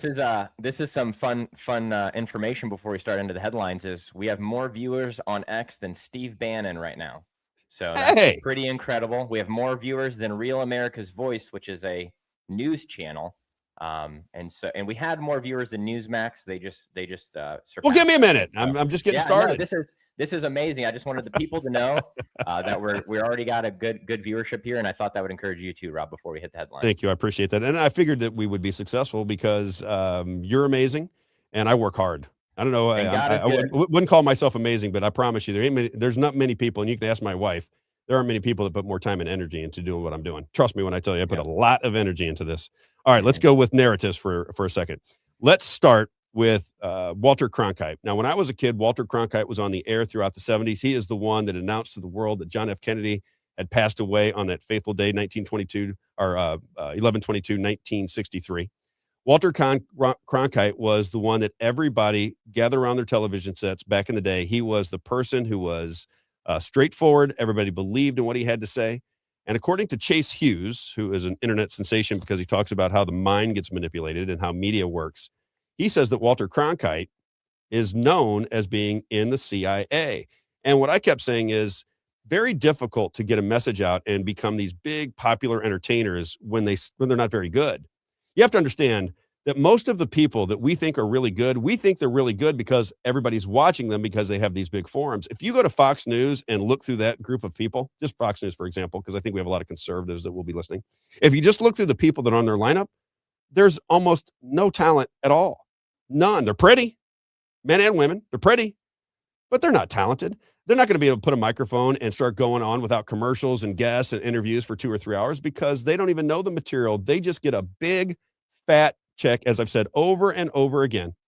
The biggest way to make money in the political environment in this country today is to have the ability to look into the camera and lie through your frickin' teeth with a smile on your face and convince the people watching that you believe it when everybody in their right mind knows it's simply horseshit.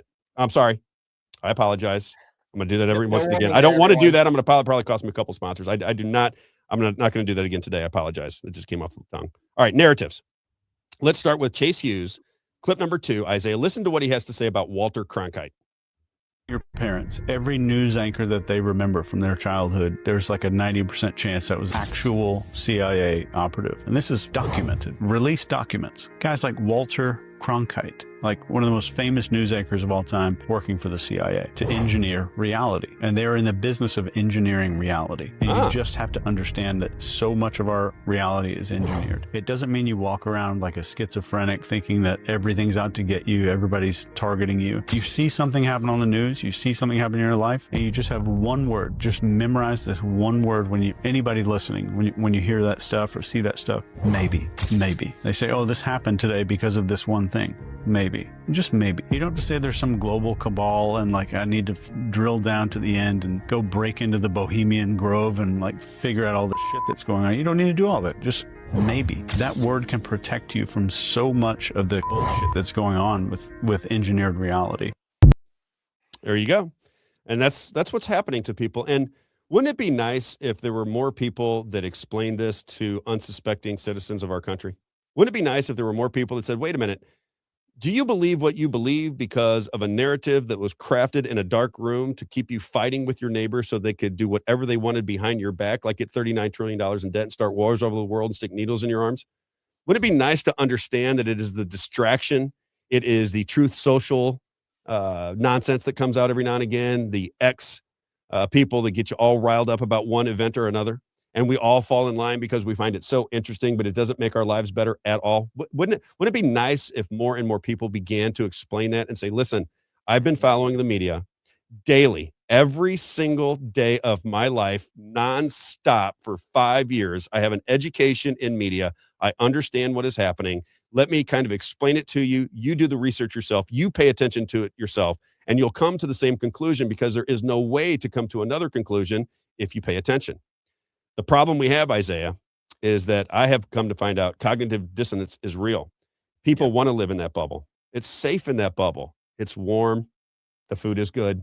We just stay within that bubble. We don't question reality. We'll just let them float this bubble around in the world wherever they want to take it. And if it takes you away from your family, if it takes you away from your friends, if it takes you away from your job, if it takes you away from everything that you love, well, there's really not much we can do about it, right? It's going to be what it's going to be. If they want to surveil every move I make, if they want to put flock cameras out there, if they want to put a camera on my TV when I'm in my bedroom with my wife, then they can surveil me. I mean, it's just the way it's got to be. It's I mean, come on. I'm not a criminal anyways. What do I have to worry about? Right? I've got nothing to worry about. I would never do anything. Yeah. Right. This is the way very smart. I think one of the ladies I was talking to yesterday said the same thing. Very smart people see the world through that lens. They see the world through the lens is the world is going wherever it's going to go, and you're going to be reactionary towards it. And the reason we have a constitution is to prevent that type of thinking from being our reality. That is the reason we have a constitution. It is to keep government in check. Do we think we have our government in check, or do you think the government has you in check? Yep. Right? Yep. The founding fathers knew what they were doing when they set up the Constitution because they already came from what we don't want to be. And that's so right. And they left it up to us. They left it up to us, right? It's a republic if you can keep it. It's really that simple. And the reason it's so important to me is great. My personal opinion is we're heading in a really bad direction as a country. We're heading in a direction where we basically have any one particular person. When the people that love Donald Trump and trust in Donald Trump, I'm not trying to diminish where you're coming from at all. You may be right at the end of the day, but he has to do it constitutionally. You can't say that because I trust this guy, he's playing 7D chess and everything he does always works out. It's just so beautiful. Therefore, he doesn't have to pay attention to the Constitution, because then you become a part of the problem. Mhm. You can trust in him, you can love him, you can respect him, you can cheer for him, you can root for him, but you have to make him uphold the Constitution. And so does everybody in Congress. He has called what's going on in Iran a war 50 times. And if you look at your Constitution, what does it tell you? Congress is the only body that can approve war.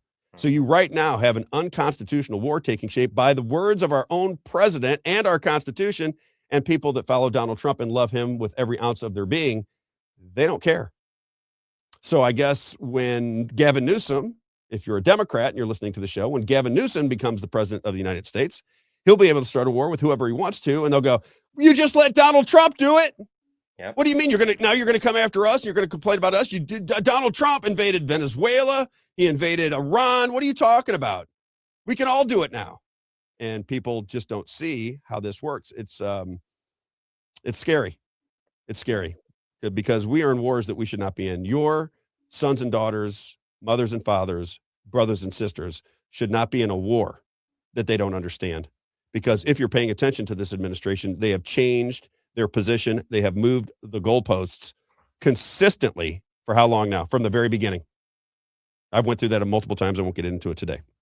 All right, let me get clip number 1 together. All right. And what I'm talking about is narratives, right? So that was Chase Hughes. I want to give you just one of the new narratives that is out there that I did not have a chance to really talk about when I was on the radio. And that is this idea that these scientists are beginning to drop like flies. Scientists who might understand that we have aliens in our society, that we have alien craft in our skies. They are dropping, according to Fox News. That's why I don't believe the story, but Fox News is the one breaking it. They're the one pushing it. Clip number 1, listen to this. This is Will Cain on Fox News talking about scientists that have been killed or disappearing. And the implication and the insinuation is that we have really serious things going on. And these people that know that we have aliens in our midst are dropping like flies because, well, I don't know. Clip number 1. That caught our attention. We're talking about a number of U.S. scientists, some connected to very sensitive research, who have died or disappeared. Let's break down what we know so far. We're going to start with Carl Grillmar. Carl Grillmar, pictured here, was an astrophysicist at Caltech. He worked on a NASA-supported space telescope project and infrared systems. Now, he was shot and killed at his home just 2 months ago. Then there's Frank Maywald. He was a senior scientist at NASA's Jet Propulsion Lab, focused on advanced satellite systems, and he died nearly 2 years ago, but his cause of death has never been made public. Meanwhile, Monica Reza also reportedly connected to NASA's Jet Propulsion Lab project. She went missing last summer while hiking in California. No trace. It keeps going. There's William McCaslin, a retired Air Force general. He, too, is missing. He's a former head of Air Force Research Lab and oversaw advanced space and surveillance programs. He's been missing since February. And reports say he once oversaw funding connected to a project that also included Monica Reza. Now, there's more. To New Mexico, Melissa Casais. She has been missing since last summer. She worked at Los Alamos National Lab. She had an administrative role, but reportedly also had security clearances. Just months earlier, she went missing, so too did Anthony Chavez, also connected to Los Alamos, an engineer. He disappeared during a walk. No signs, no answers. And then finally, there's Nuno Loureiro. You remember Nuno Loureiro? He was the MIT researcher focused on nuclear fusion and was shot and killed in his Massachusetts home last December. It was the case of the Brown shooter. It's a separate case with no confirmed links to the others. But here's the key point. Authorities have not connected these cases, but look at the overlap. The same handful of institutions, NASA, Air Force Research, Los Alamos Laboratory. So, could they be connected? Or is this something else entirely? What do you think, Isaiah? This is what I call narrative Very building. interesting. This is called narrative building. This is what I was trying to explain with Bernays. They take the most sensational stories and they try to imply that something is going on, just like they did with Epstein, right? Yes. Epstein's another perfect example. Just recently, you have Melania Trump come out and give a statement, right? So now everybody's going, Wild. "Uh-oh, here we go. Everybody's going to find out what happened with Epstein. She's calling for congressional testimony. It's going to happen." Yeah. It's not going to You happen. didn't think that was coordinated. I don't Exactly. It's not. Everybody goes, "Oh, it was an impromptu." Yeah, I'm sure that Melania Trump is giving impromptu press conferences. Of course she is. It's just so. It's frustrating because people don't understand how the media works. They don't understand how government works. That there's nothing impromptu from Melania Trump. That's not happening. She'd had to coordinate with people. NSA listens to every word that she says. It goes to our intelligence agencies. And if she was going to come out and say something that was adverse to what the intelligence agencies and the bankers wanted to say, they just stifled it. And she's practiced that speech multiple times in front of different test groups and in front of different aides. And, it's not, oh, I woke up today. I think I'll make a statement to the nation, Exactly. That's Exactly. what- But it is back to the clip. it is Very narrative interesting. building. You know who Bob Lazar is? Yeah, of course. Yes. So two Area scientists there 51. were- Yeah, he was at Los Alamos as well. And so Melissa And then he went out and did that Anthony Netflix Chavez. series. That What'd you say? Netflix series. He did the Netflix Yes. series. That's where he got Yep. fame. I'm sorry. Give me the last one you had there. No, so those two people that Will just mentioned, Melissa Casillas and Anthony Chavez, both worked at Los Alamos, he said. And they're two missing scientists. And that's what Bob had always said in his documentaries, is that the FBI would show up unannounced to his laboratories. He'd be getting phone calls, text messages saying, "We're watching you," all these very, very ominous type of communications with him. And I don't know if you know, I haven't seen it yet, but a buddy of mine has seen the new Bob Lazar movie that just came out, where they use AI to recreate what he saw. So I'm interested to see that, because I am too. Yes, it recreates him standing in front of different crafts and things like that. And so very interested to see that next film. And he seems relatively credible. That's what I said. That's what I told my buddy. Yeah. Since the 80s, you go back and see him. He's not trying to search for fame. There's nothing that he's trying to gain out of this. He simply wants to let the people know what's going on. Right. Feisty Girl says maybe they're hanging out with Nancy Guthrie. Seriously, could you believe that she went back on? Savannah went back on to the Today Show now. It doesn't surprise me a bit. Yeah, I was that story took Epstein off the front page as well. Oh yeah, right? That and the Iran War. The Iran War, exactly. So next one I want to bring up, just as far as stories that people are talking about. What did you think of Artemis? I'd be curious to see, and can you look at comments? I'd be curious to see, what did people think when they watch this Artemis travel around the moon situation that we have going on? I did not pay a lot of attention to it, but I was watching social media. I had several people text me and they said, this looks fake as can be. And I'm talking about really bright, accomplished people who normally would not be into what we would consider a conspiracy theory. Did we go to the moon? Is the earth flat? Those type of people, which I have no problem with. I'm just saying that, if you're into those types of things, this is a story that captures your imagination. Did you think that looked real to you? Did you think the people that supposedly went around the moon looked like they were sharp enough to be scientists and astronauts and so forth? How did it strike you, Isaiah? I'd be curious to see what young people think about this. Yeah, you represent all people under the age of 35 in the world, so don't get it wrong. What did Chase Hughes say? Maybe, right? Maybe. And very nicely done. I think that's the best answer, because there's if they faked the first moon landing, which is a lot of evidence for that, right? Yep. And what would keep them from doing the same thing again? That's in the back of my head. And so, do you think we landed on the moon? I don't think so. I don't either. And people think we're crazy for believing that. Yeah. And when I look at that now, it seems so crazy to me. One of the things that really caught my attention was the conversation that Nixon had with one of the astronauts. Yeah. And there was no delay. I know. Right on television, no delay. And now we know that that's not even possible. They didn't even think about it back then. I guess they just, and I guess as time goes on, how it would advance, they assumed that that's how the technology would advance, and that we're just going to think, which is what even my parents would say, but they're opening up more now. But, oh, well, the government has more technology than we, so of course they can do different stuff that we can't, right? And so that's the facade and narrative of, well, they've got the technology and we just don't have it. That's why it's okay. Right. And I just want to say to all the people that think that is absolutely insane, I respect your opinion. I don't know anything. It just looks a little bit fraudulent to me when I go back and look at it. I got to find this guy. He he goes out all over the place and he tells the astronauts that they should put their hand on the Bible and swear that they were landed on the moon, and they won't do it. No, They won't do it. I'm like, well, why wouldn't you do that? Just like Donald Trump wouldn't put his hand on the Bible when he was sworn in for the inauguration, right? You look back at that and you go, why would you want to put your hand on the Bible? I mean, is it just we forgot? I mean, everybody does it, but when Donald Trump, Buzz Aldrin, who slipped up and said, "Well, we didn't land on the moon." Yeah, and it was really weird too because he never really clarified it. I didn't understand what was happening there. We'll get into all those conspiracies at one point, but what is your take on Artemis? Did that look to you, just if you had to, like I said, if it's life or death?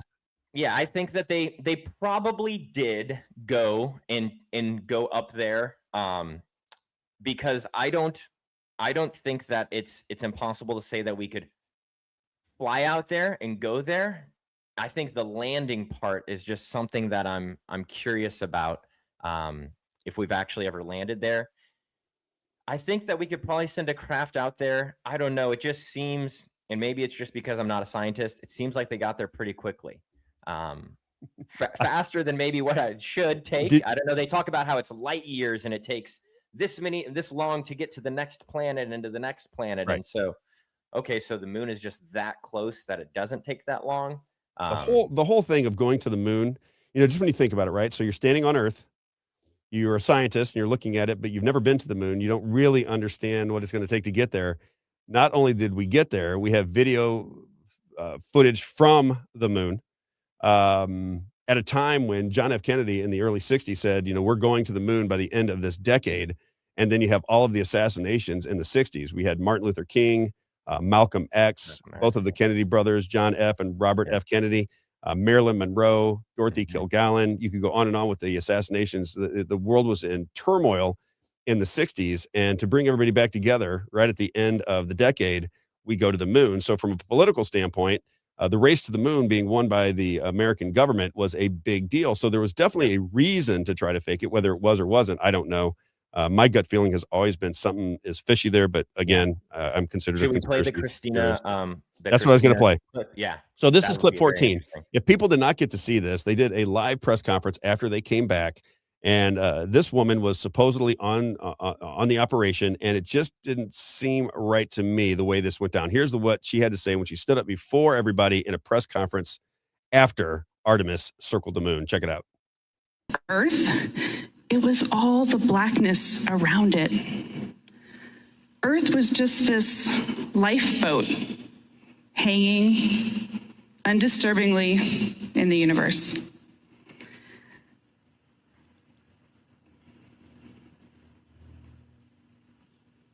Uh-oh. Ruh-roh. So... my headphones cut out. I don't know what to say now. Right. I may have not learned, I know I haven't learned everything that this journey has yet to teach me. But there's one new thing I know, and that is planet Earth, you are a crew. I didn't even know what that means. What does that mean? We're a crew, I guess, of people that are on a planet. Planet Earth, you are a crew, and everybody cheers. I'm like, well, what does that mean? I missed it somehow. But again, I don't know what goes on. I think there was something very odd about that. And the only reason I brought it up today was I'm talking about narratives that people get into. There's now a whole industry of everything that you see is fake. Mm-hmm. And I don't know whether it is fake or it isn't fake, but I got to tell you, when you smart people, when they make a declarative statement, you'll understand this, right, Isaiah? When you make a declarative statement as a smart person and somebody ridicules your point of view, it creates tension. It creates, you don't like each other, you begin fighting. So whenever you create these narratives that seem kind of phony and fake, Erica Kirk, what do you think of Erica Kirk? That's another one. I'm just talking about all the narratives. The Charlie Kirk assassination. That was one thing I really didn't feel comfortable talking about on the radio station, because we had the show, the Charlie Kirk show, which was with Andrew Colvett on the station. Yep. And Erica Kirk, to me, I feel bad for what happened to her and her family. But man, the eyes, something is just a little bit off there. And I hear all of these stories about her background, kind of like this situation with Artemis. These are things that I don't think you're ever going to know, but the story just doesn't quite hit you properly. And, you go back to what happened with Charlie Kirk and that assassination. Remember, they said a 30-06 rifle Yeah. I don't know. I'm not a gun enthusiast, but everybody that I've talked to, my dad says he has one person who said that he has shot a deer with a 30-06 and the bullet didn't go through. But it's hard to believe if you see the video from behind with Charlie Kirk that the bullet didn't go through the neck, True. Yeah. right? It just seems kind of odd. Yep. And then you start to find out that Charlie Kirk was messing around with some of the most powerful people on planet Earth because he did not agree with their political stance with Gaza, number one, with the Gazans, and with going to war with Iran. He was speaking out against it. And you get yourself into trouble. The easiest way to find yourself in big trouble is to go up against the rich and the powerful and be successful. You got to remember, Charlie Kirk is a little bit different than everybody else in that Charlie Kirk was successful in what he was doing. He was bringing big crowds. The day that he was killed, I think there were 3,000 students that came to see Charlie Kirk because he was successful, because his message was resonating, because people loved and adored and respected Charlie Kirk.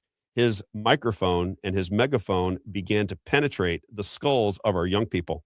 And if you're going to mislead our young people, if you're going to trick them into war after war after war after war based on biblical principles that you shove down their throat, then all of a sudden, right?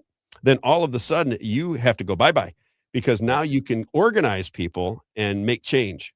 If Charlie Kirk, as much as he spoke out against the Iran war and going to war with Iran and just the entire situation in general, if they go to war and he turns against Donald Trump, if he turns against the Republicans, if he turns against the Zionist ideology, and again, my Christian Zionist friends, I'm not mad at you. I'm just telling you, I may not agree with everything that you have to say. That's all. Don't get mad. Then he has to go bye-bye. You cannot have that much political influence to organize people and get away with it when the world and the money and the bankers and the intelligence agencies and the political system and the media are moving one direction. You get run over like a semi runs over a squirrel on a highway. That's ultimately how I saw that situation playing out. I don't believe that story for even 1 second. I don't buy it for a minute. I think it's ridiculous, the story that they sold us. But again, I felt like nobody told me what I could or couldn't say. I don't want to imply that at all, but I felt uncomfortable with that narrative on my radio show, but it's something that people wanted me to talk about. I kind of shied away from it because there's 5,000 narratives. But and it's hard to know which one is the true narrative because we don't have a lot of evidence to point different ways that's been presented to us. And so I think the default for a lot of people is to believe the traditional narrative because we don't have hard evidence. Now we could say, obviously he's criticizing Israel and that's, in Israel's interest to have him gone. And another thing I think about is that he is probably single-handedly responsible for getting President Trump elected. Yes. And the establishment Republicans didn't want President Trump to be president, in the original campaign. And so, just things like that you think about that are additional narratives. And you think, okay, maybe Tyler Robinson wasn't the only person who was motivated to take Charlie Kirk out. And maybe if Tyler Robinson's the one who pulled the trigger, maybe there was an influence over him, right? Correct. But I don't know. That's the thing. There's no way to know. Yeah. Then you get the news that just happened last week of, well, the bullet doesn't match Tyler Robinson's gun. It's like, oh my gosh, now what do we say? Mm-hmm. What do you think of Bongino and Kash Patel? What was your take on Kash? I'd be curious what the audience thinks of these guys because I was probably the first one to catch on to Dan Bongino when I first started listening to Dan Bongino. He was doing a show on YouTube. And he was talking about Russian collusion and all the players that were involved. He was with the Secret Service. He had inside understanding of what was happening. And it caught my attention because at the time, I was the biggest Donald Trump supporter you've ever met. I was on his campaign in 2016. I fought with everybody on social media over what I believed he was trying to get accomplished. So I was very invested in it at the time. But Dan Bongino ultimately has turned against all of the things that he was promoting on his original radio show and podcast. Now he is calling everybody that agreed with him in when he made himself wealthy in media. And now he's calling all those people crazy, that he's seen the evidence that this and that and the other. And I'm like, wait a minute, brother. You just made a fortune off of telling a completely different story. And now you want us to come back to you and listen to you call us all crazy for believing what you told us. Kind of strange. Kind of the same situation going on with Trump, really. Yes. Right. Yes. I think that it's what you and I have talked about privately, and it's not like I'm revealing any secrets here, but just once you get into the fold of whatever that is, whether it's the administration, whether you're going to Jefferson City to work in the House or the Senate or whatever political sphere you're getting into, at a certain level, you're going to be handled right? There's going to be people that are come along and handle you. That's right. To make sure that you say the right things, do the right things, vote the right way. And I think that's the only explanation where someone like Dan Bongino, who we all probably loved, and Were you a big fan? Were you listening to him back? I wasn't listening every day, but he was definitely someone that I tuned into. Same with me. And said, I'm interested to see what he says because of his experience too. What do you think of Crazy Eyes Kash Patel? Oh man, I mean, he hasn't done much, and so I don't know what to make of him either. He's really good at posting about the things that he wants us to pay attention to. And What do you think of the hot girlfriend? Yeah, that's very, very. Just the whole thing with Kash Patel is interesting to me because he seems to be in with the people. Like he comes to St. Louis, and of course right. you see him side by side with Eric Schmidt, right? And they're right there making sure that they get their their what am I looking for? Their press conference kind of situation. You know what I mean? And so I like him. He likes me. Guy that I look to and say he's been handled, and he's same with Pam Bondi, right? They're put in that position for a reason. I don't think President Trump in his second term, I think he learned this in his first term, putting people that may not agree with him doesn't work out well for him. And so I think he's trying to find the people that are just going to be the yes men for him. And I think what I think goes on there, I just want to give you my take on it. This is my opinion. Again, don't get mad at me for my opinion. Still free to have one? Is it free to have an opinion? This is my opinion too, guys, just so you know, right? As long as it's not illegal and you can disagree with me without hating me, I hope. I think when Donald Trump says these people are cut straight from central casting, I think that's real. I don't think Kristi Noem was running anything. I don't think she had any experience to run anything. It'd be like taking just somebody off the streets. You have a tacit understanding of what they believe in or what skill set they have. That's how I feel about Erica Kirk, not to get off too far subject. Right. I know you asked me about her. That's how I feel about her is every face seems like an actress's face. Oh. Right. Yep. I know she's definitely hurting inside, but it feels a little bit plastic to me. Right. Yeah. Sorry to interrupt, but no worries. This is the way I see what's going on in our government. When he says they are central casting, I look at Fox News host. What's the guy's name? That's the Secretary of War now. Pete Hegseth. Pete Hegseth. Yep. Right. I don't think Pete Hegseth has anything to do with anything. I think that Pete Hegseth is a good-looking guy. He comes from Fox News. When he stands up there, people are going to want to believe him because he's a handsome character. He's built real nice. He's got the great tattoos. He's got the whole thing going on. But I don't think Pete Hegseth makes any decisions, including what he wears to his press conferences. That's what I believe. I think the same with Kristi Noem. I think the same with Dan Bongino. I think the same with Kash Patel. I think the same with Pam Bondi. I think that this is these are figurehead leaders. Right? Milli Vanilli of government, if you will. People began to respect them because of their public profile. Then they had an audience. Now we put them in positions of power within the government. The apparatus, the bureaucracy is going to run it, or the deputy is going to run it, but you're going to be the front person. You're going to be the person that looks good on camera.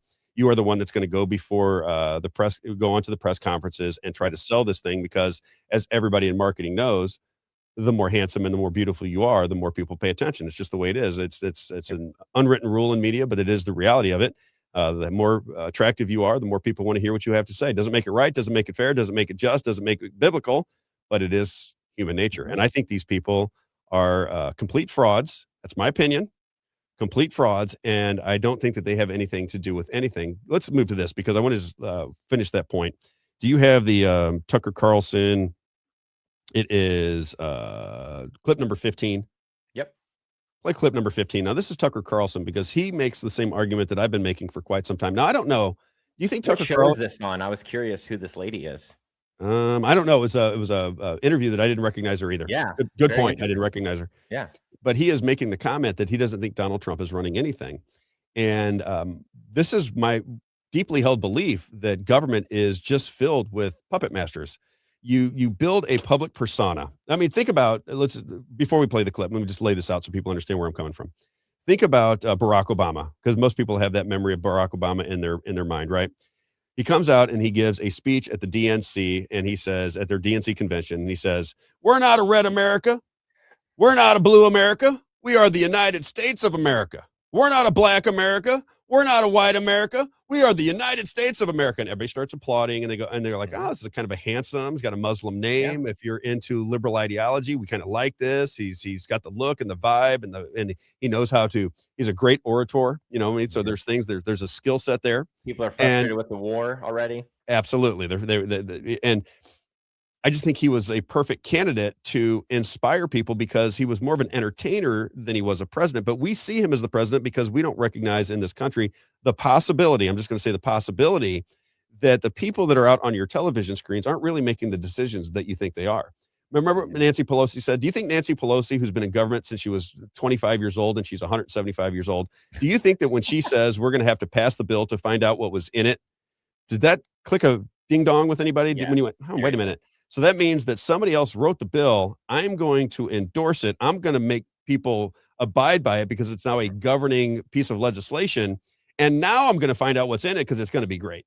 Does anybody believe that? So if she doesn't, as the most powerful person in the House of Representatives at that time, and still one of the most powerful politicians in the world, when she says we're going to have to pass a bill to find out what's in it, that should immediately get people to thinking, we're going to pass a bill. That means that somebody else wrote it.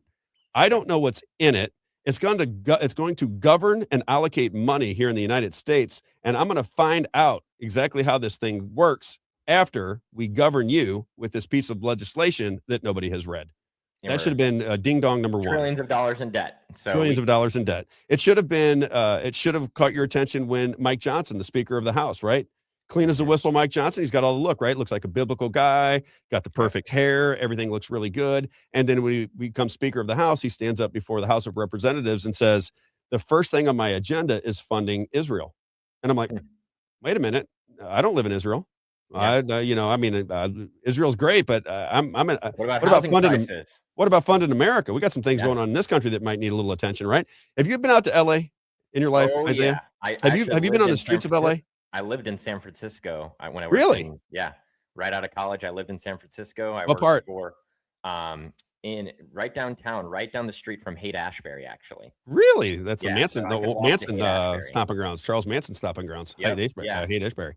Yeah. I traveled that territory all through California for 30 years.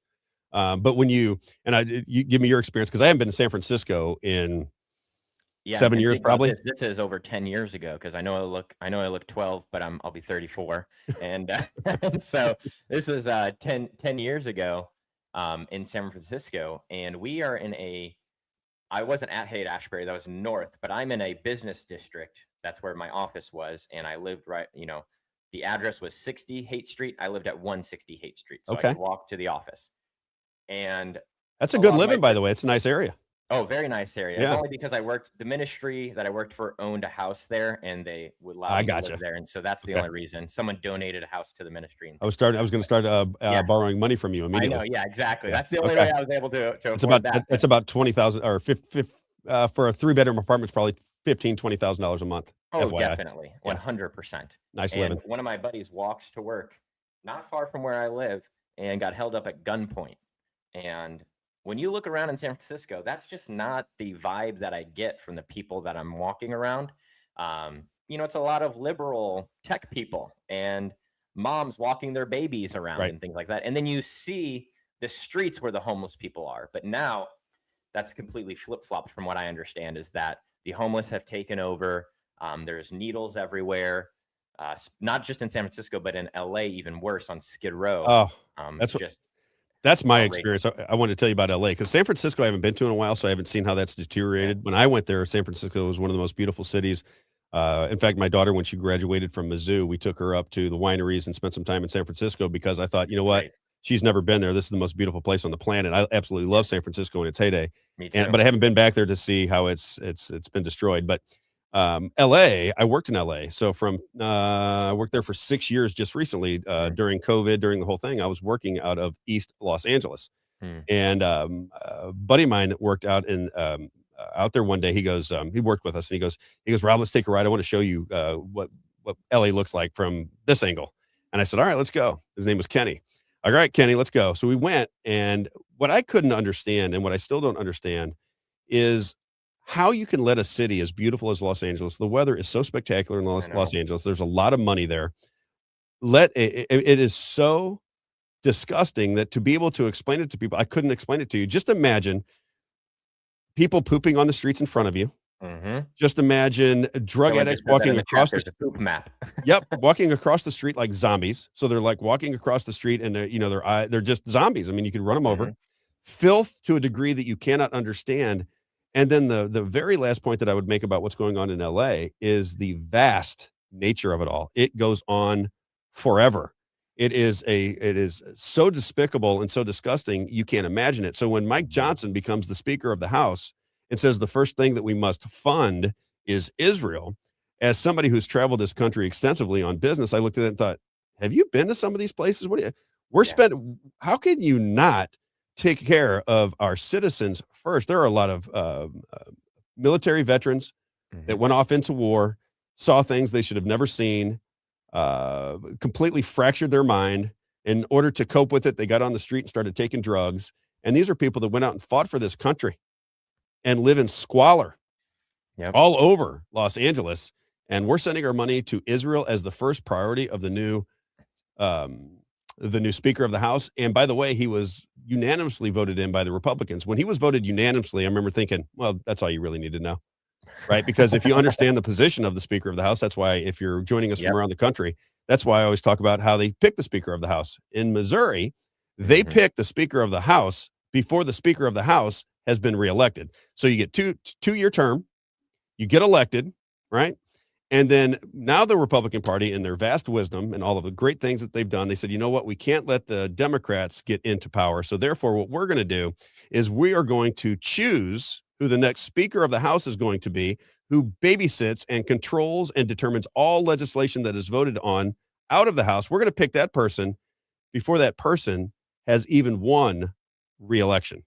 And then you have the Republicans go, well, what's the big deal? Well, what the big deal is, if you're working with Republican, so it doesn't matter, right? But that's what I'm saying. But if you're a Republican and you come to me, right, you come to Robb Carter and you say, listen, when I get in there, I am going to fight for the elimination of personal property taxes.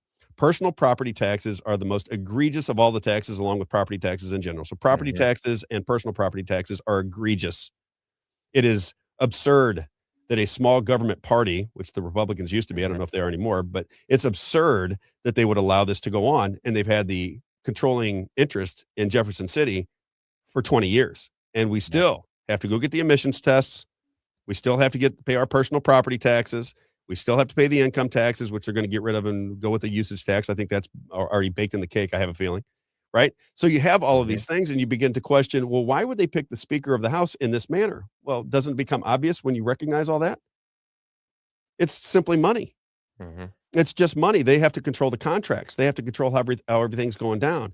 It's a control of the financial budget of the state of Missouri, which I like to call Missouri Inc. But it's not just Missouri. It's all around the country. That is the thing I learned when I came to Missouri. I thought that this was the most corrupt state that I'd ever seen. I couldn't even imagine that it could be this corrupt. And then I started to realize, well, wait a minute. People are paying attention to my show from all over the country. And I got to say, again, thanks to Rick and Tracy for allowing me the opportunity, right? I do appreciate it very much. Without them, I'm not here. That's for sure. And when that information was getting out to everybody in the country, people would reach out to me on emails and so forth. And I thought, doesn't make any sense that this is happening all over the country. Illegal elections all over the country, the way they choose leadership all over the country. And if you are a novice to politics, the Speaker of the House and the person running the Senate, they determine all legislation that gets voted on. So you might have 200 people in the legislation and the Senate, and they have zero power if the Senate pro tem, floor leader, and the Speaker of the House aren't interested in your legislation. So what am I voting for when I get into this body? What's the point of it all? The only reason I say that is because if I'm going to endorse people, I get a lot of people who want me to endorse them, right? Especially grassroots, people that are running on the grassroots campaign. If you don't speak out against that process, then how can I support you? I don't believe that you have any, like supporting you because I like you. There's a lot of people that I like in the establishment and in the grassroots movement, but what can you actually do when you're giving all your power away to somebody that was voted in before you ever got voted in? They have the power and you don't. It just doesn't make any sense. And it's never going to make any sense to me. And I continue to bring it up to everybody within the Republican Party, and they just act like it's not a big enough deal. that there's some excuse for it, that there's some reason that I just am not smart enough to understand. Rob, if you only understood politics, we have to choose the person that's going to control all of the legislation before that person is even elected. All right, move off of that because I got so many things I want to talk about. Let's move Did you to want to Lindsey play Graham. the Tucker clip? Are we at the top of the hour? Did you want to play the Tucker clip? Oh, did I go? See? This is what Squirrel.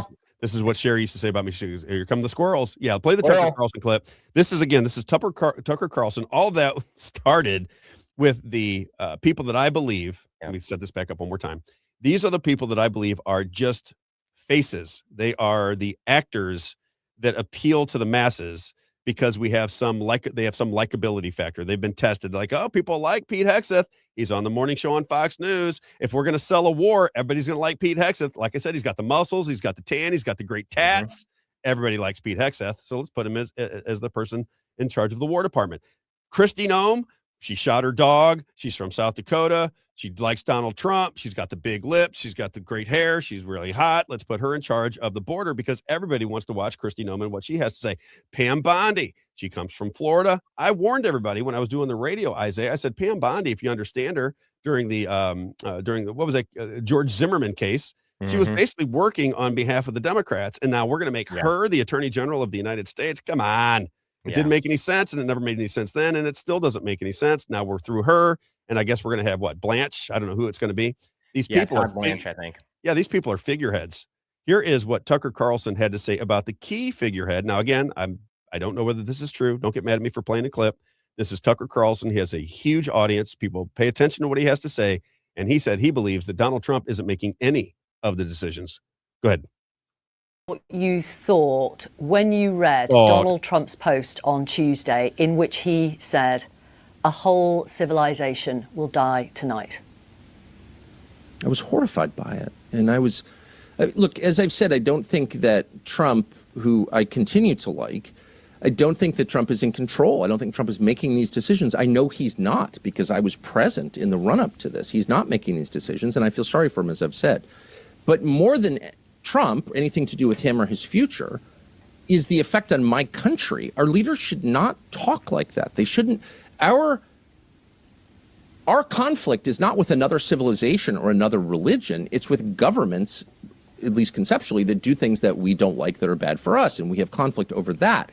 We can never declare war on a civilization. We shouldn't. That's immoral. What does that even mean? Does that include the children in that civilization? Of course it does.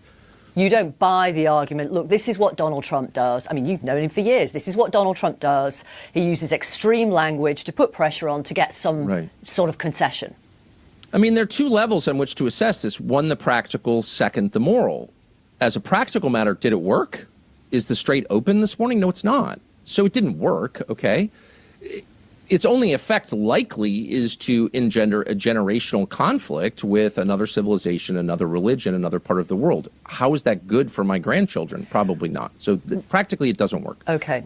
Morally, the words you use matter, and the more power you have, the more they matter. And so to declare war on a civilization in my name is just not acceptable. It doesn't mean I hate Trump. It means that's disgusting and wrong and hurts my country, and my obligation is to stand up and say so. Okay. That is what got me. I think that was the beginning of the end for the radio station for me, Isaiah. Oh, really? Yeah, let me read this to you. This is what got me. I was very upset about this. And I wasn't upset in the sense that, you know, as I tried to explain to everybody, and I thought I did a good enough job when I was on the radio, both at News Talk and Real Talk, was I let my subconscious go every now and again because I'm trying to make a point. So when you see me get very aggressive and rant and rave, I have made the decision to let my emotions flow. Okay? That's all it is. I'm not going into the bathroom and slitting my wrist afterwards. Wait, you're not unhinged? You're not just I was called unhinged multiple times, right? But the reality of it is, and I've talked about it on air. That's why it was frustrating for me. I've talked about it multiple times. I put the show away. When it's over, I begin to study for the next show, but I walk out. I generally take a walk. I grab something to eat. I take a nap, whatever I do, and my mind is at ease. This is to get out information. And if I want to sell a point, I'll sometimes let my subconscious go crazy because I want to make a point. And that's all I was doing on that fateful day last Tuesday, because I thought what Donald Trump did was disgusting. And let me just tell you a little bit of why I thought it was disgusting, okay? And again, I don't hate Donald Trump. He may be the brightest 8D chess player in the world, and everything that he's doing is for the benefit of America. I don't even dismiss that, and I don't think that that is a crazy idea. I don't think that people who believe that are stupid at all. I've been on that side of the fence. There's a part, as I used to say on the show, I got one foot in the Donald Trump boat and one out because the problem that I have is he's not following the Constitution. Yeah. Right? Doesn't mean he's not trying to do the right things. Doesn't mean he's not America Yeah. first. Doesn't mean he's trying to save our country from impending doom. It Doesn't just mean means that you want Kamala Harris. You would have rather had absolutely. Kamala Harris, right? Yeah, of course not. You know what I Yeah. mean? But allowing myself to get a little heated was because I think these things are detrimental to the discussion that we have in this country. Okay, my best friend in the world, and I'm sure these kids are listening. So my best friend in the world, his son is, I love him. You know what I mean? It's just, I grew up, he's my best friend. He's been my best friend since I was 10 years old. So when he had a son who was a great athlete, played college football and great athlete, I would go to the games and I was into it. I love the whole family, right? He graduated, got his master's degree, and I hadn't seen him in a while because he went away to school. Got his master's degree, and I'm kind of hanging out with him and his friend is Iranian. And I tried to get him and his father to come on the show so that you could hear an Iranian voice. And I think they were a little bit nervous to even put their voice out there, right? Now, these are people that were in Iran at one point and have moved to the United States because they want the Western culture. What people don't understand about Iran that I didn't understand either is they can leave if they want to. Mm-hmm. So why does the American military need to come in and save them? Doesn't make any sense. Yep. If the prison has doors that I can walk through, then I don't need you coming to break me out of prison. I'll just walk through the doors. Okay? Most people don't recognize that. Here's what Donald Trump said that got me a little frustrated. Okay. It says a whole civilization will die tonight. This is the first on his truth. This is the president, perceived to be the most powerful person in politics on earth. This is the way Donald Trump is perceived. Now you'd have to be a 20-year-old or an 18-year-old or a 15-year-old in Iran and have this come across your news feed or your telephone or your whatever you got going on over there. The word begins to spread that the president of the United States has made this comment. A whole civilization will die tonight, never to be brought back again. Listen to that. A whole civilization will die tonight, never to be brought back again. I don't want that to happen, but it probably will. That is the first statement that he put out. And I'm thinking to myself, I thought we were going there to liberate their people. Isn't that how we were sold? That they were going to throw flowers at us and everybody was going to be very excited when just exactly the way we did in Iraq. Wasn't it the same thing? So when I see that and I saw people cheering it on and going, yeah, get them. I'm like, wait a minute. I thought we were getting the regime. Those are the people that we had our fight with. That was the disagreement. Now we're talking about destroying an entire civilization. Now you and I know, and Isaiah, you probably didn't lose any sleep over it. We didn't think that was going to happen, right? No. I didn't believe that was going to happen. No. But the issue is we live here and we've watched Donald Trump. People around the world don't have any idea what he's going to do because their governments have told you that he's a crazy person and he's going to start World War III. And then he comes out on his own platform, not X or anything else, his own platform, and says he's going to destroy a civilization. And I look at that as a Christian and say, I don't want to be a part of that. I don't want to be a part of that. I don't like the rhetoric. I don't agree with it. Do I believe that it's going to happen? No. But if that is the way you negotiate in public by threatening to destroy an ancient civilization so that it will never come back again, you have to speak out against those things. You have to speak out against those things. If you cheerlead those things, it makes you, and it really does kind of make you what the Nazis were. Mm-hmm. You want to know something funny is that Abraham comes from that area. When he comes from is what it says in the Bible. That's the area where he comes from, is Iran, that area.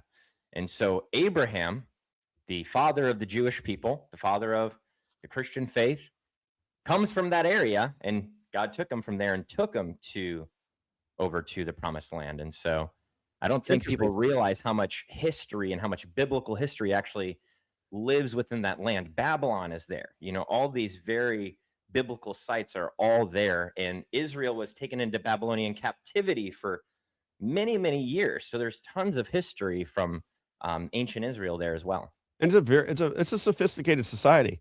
Iran is not what you saw the pictures of in Iraq. Those are two different countries. They've been fighting each other too because of American CIA involvement in that area. Yeah. I don't know how many people know those stories back in the know. Rumsfeld days, but it's a lot of what happens in the world is because of our intelligence agencies creating problems that then we send our military off to fix. We create the problem so we can fund a military and fund war. Donald Trump wanted a listen to this. Think about this. Think how much money it is. Donald Trump wanted a $1.5 trillion military budget for next year. $1.5 trillion. I know. I mean, come on. I mean, you have to admit that's kind of crazy. Service for young men is now automatic. I don't know if you saw that too. So people are going to be automatically enrolled and to be drafted now. That's a big change. Can you imagine though? You think that could even possibly happen? I don't think Americans will ever go back to a situation where they can draft us into war. I don't think that's going to go down. No, I don't know if there'll be a revolution necessary, but I think that people would just say, "Come get me and put me in jail." I'm not going to fight your war if I don't agree with it. Vietnam 2.0, I think. Correct. Where the whole nation is against it. Correct. Want to read one of them. We're talking about narratives. So one of the reasons I began to, I won't say jump off of the Trump train, but one of the things that began to make me go, wait just 1 minute. I got to tell this story. I've told it on the air, but I want to tell it. Huh? You hit the brakes on the train a little bit? I hit the brakes just a little bit. It was, so my stepdaughter was bringing her boyfriend home for the first time, and my wife was making dinner, and it was a big deal to my wife. It was a big deal to my daughter at the time. She had fallen for this guy. We were going to have dinner. And it was on the same day as Donald Trump determining whether we were going to extend the 2-week lockdown. I want people to understand where I'm coming from, okay?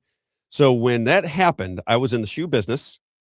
It was probably the most excited I had been in the shoe business in years because I was hired by a very wealthy guy out of Los Angeles to run a company that we had bought out of obscurity that had a big name on the West Coast.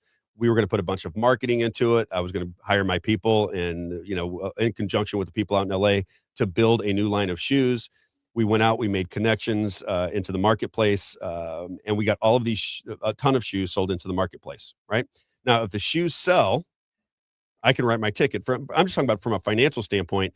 If the shoes sell and start to take off, I've made a deal with the owner that it's going to be very good for Robb financially. Okay. Mm-hmm. So as a person who does not want to work until he's 95 years old, I might do this radio and podcasting gig until I'm 95 years old, but I didn't want to be traveling all over the country with 5 shoe bags weighing 50 pounds apiece and killing myself in my 50s. I just didn't want to do it anymore. So when the situation was taking shape with the extension of the 2-week lockdown, I was glued to it. So the same night that my daughter is bringing her new boyfriend to home for the first time to have dinner with my wife and I, was the day that Donald Trump extended the 2-week lockdown. And I remember going to my wife and she was cooking in the kitchen. And I said, well, there goes that. And she goes, what? And I said, it's over.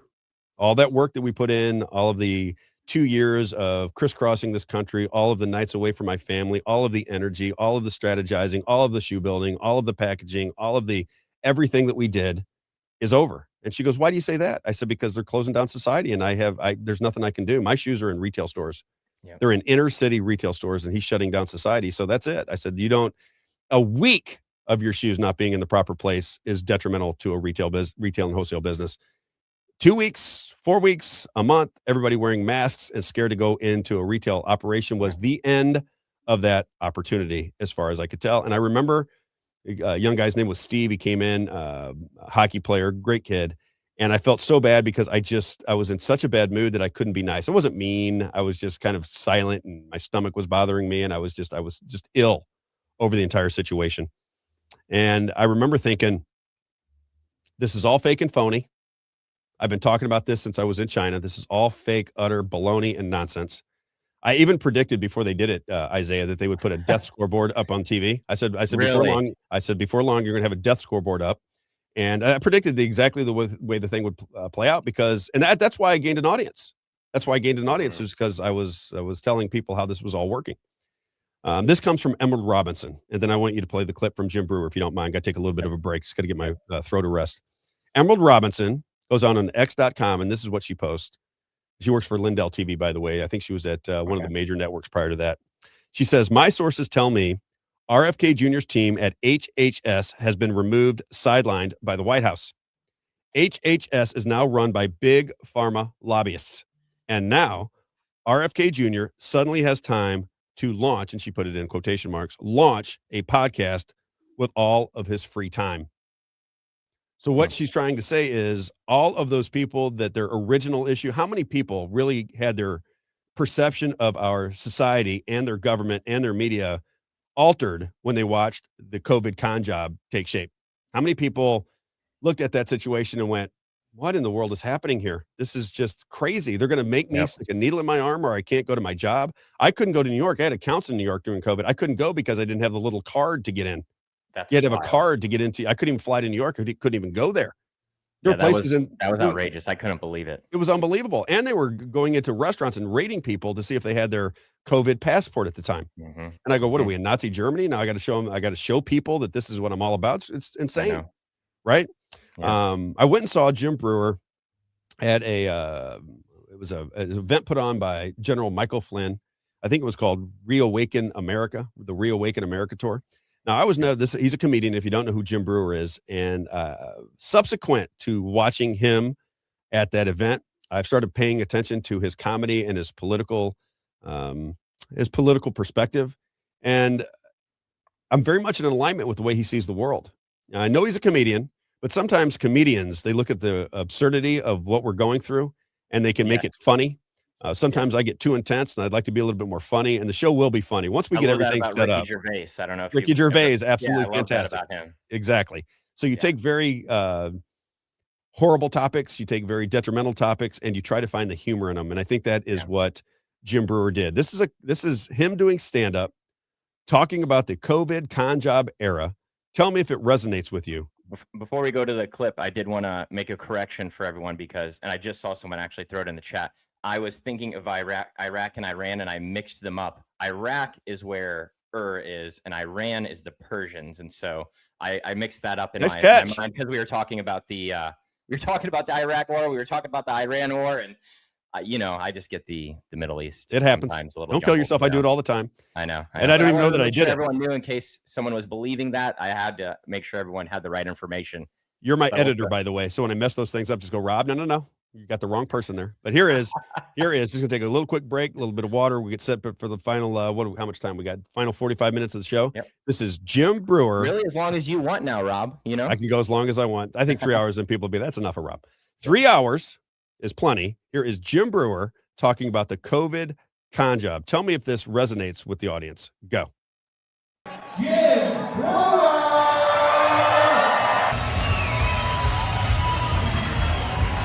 Well, thank you all for coming out and risking your lives. There's still people going, you're not really going out in public indoors, are you? The Delta, the Omega, the Charlie Brown. Stay inside, this is never ending. Poor old people would just stay in the basement. How long am I supposed to stay there?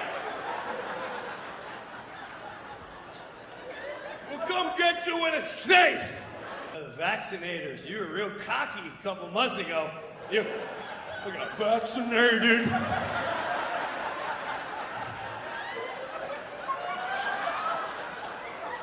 Got my second shot April 19th. I can't get sick from the corona. I'm vaccinated. See this bucket of virus? I'm vaccinated. I'll even lick metal. I'm not afraid of anything.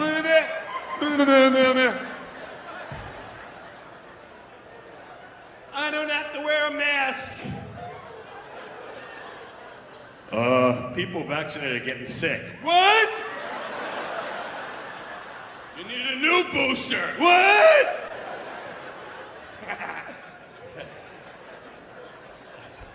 Who wants a shot? Who wants to see a ball game?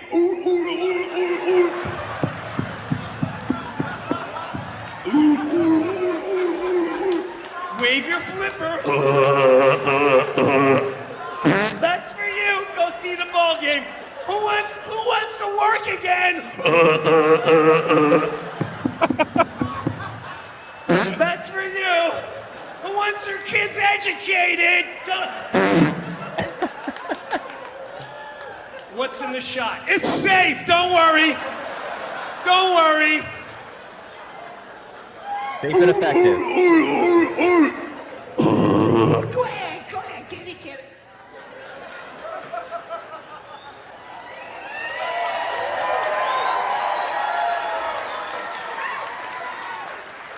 Here come the governors. Bump, bump, bump, bump, bump, bump, bump.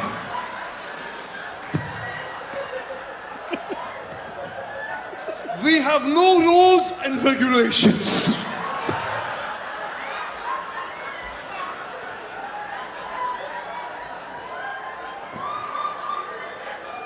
We shall determine who is essential.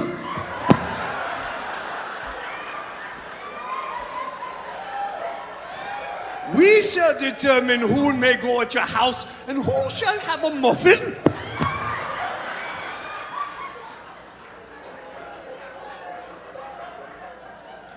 And remember, if you see any children playing uns outside together,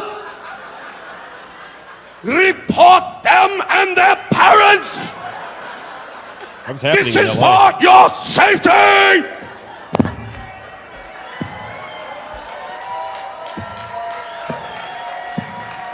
Six foot safe.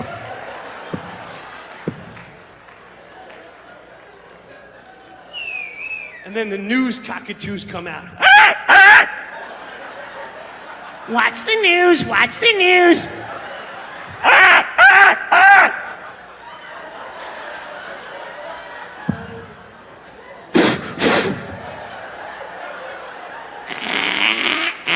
Trust the experts, trust the experts.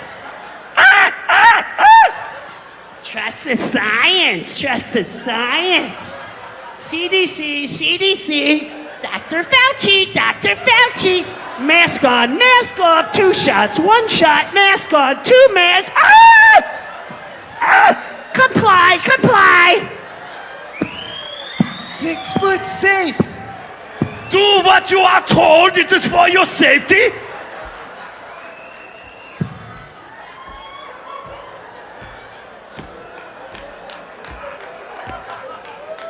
I've never seen anything like this in my life. People want to fight and argue. You don't understand what's going on. Everyone knows a doctor. I know doctor. And they told me like there's a stockpile. Facts and figures, facts and...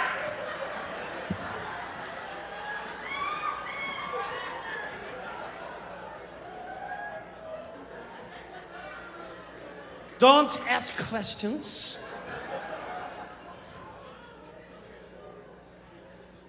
I've been flying on planes for months.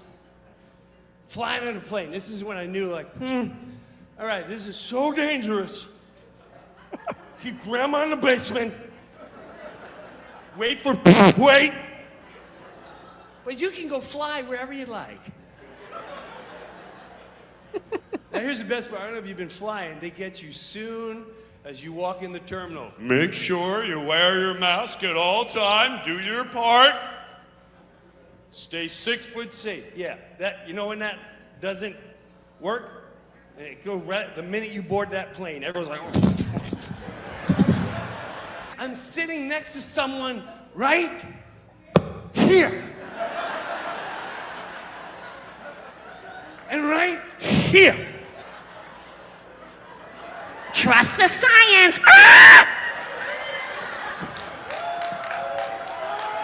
I know a doctor. I know a doctor. Facts and figures.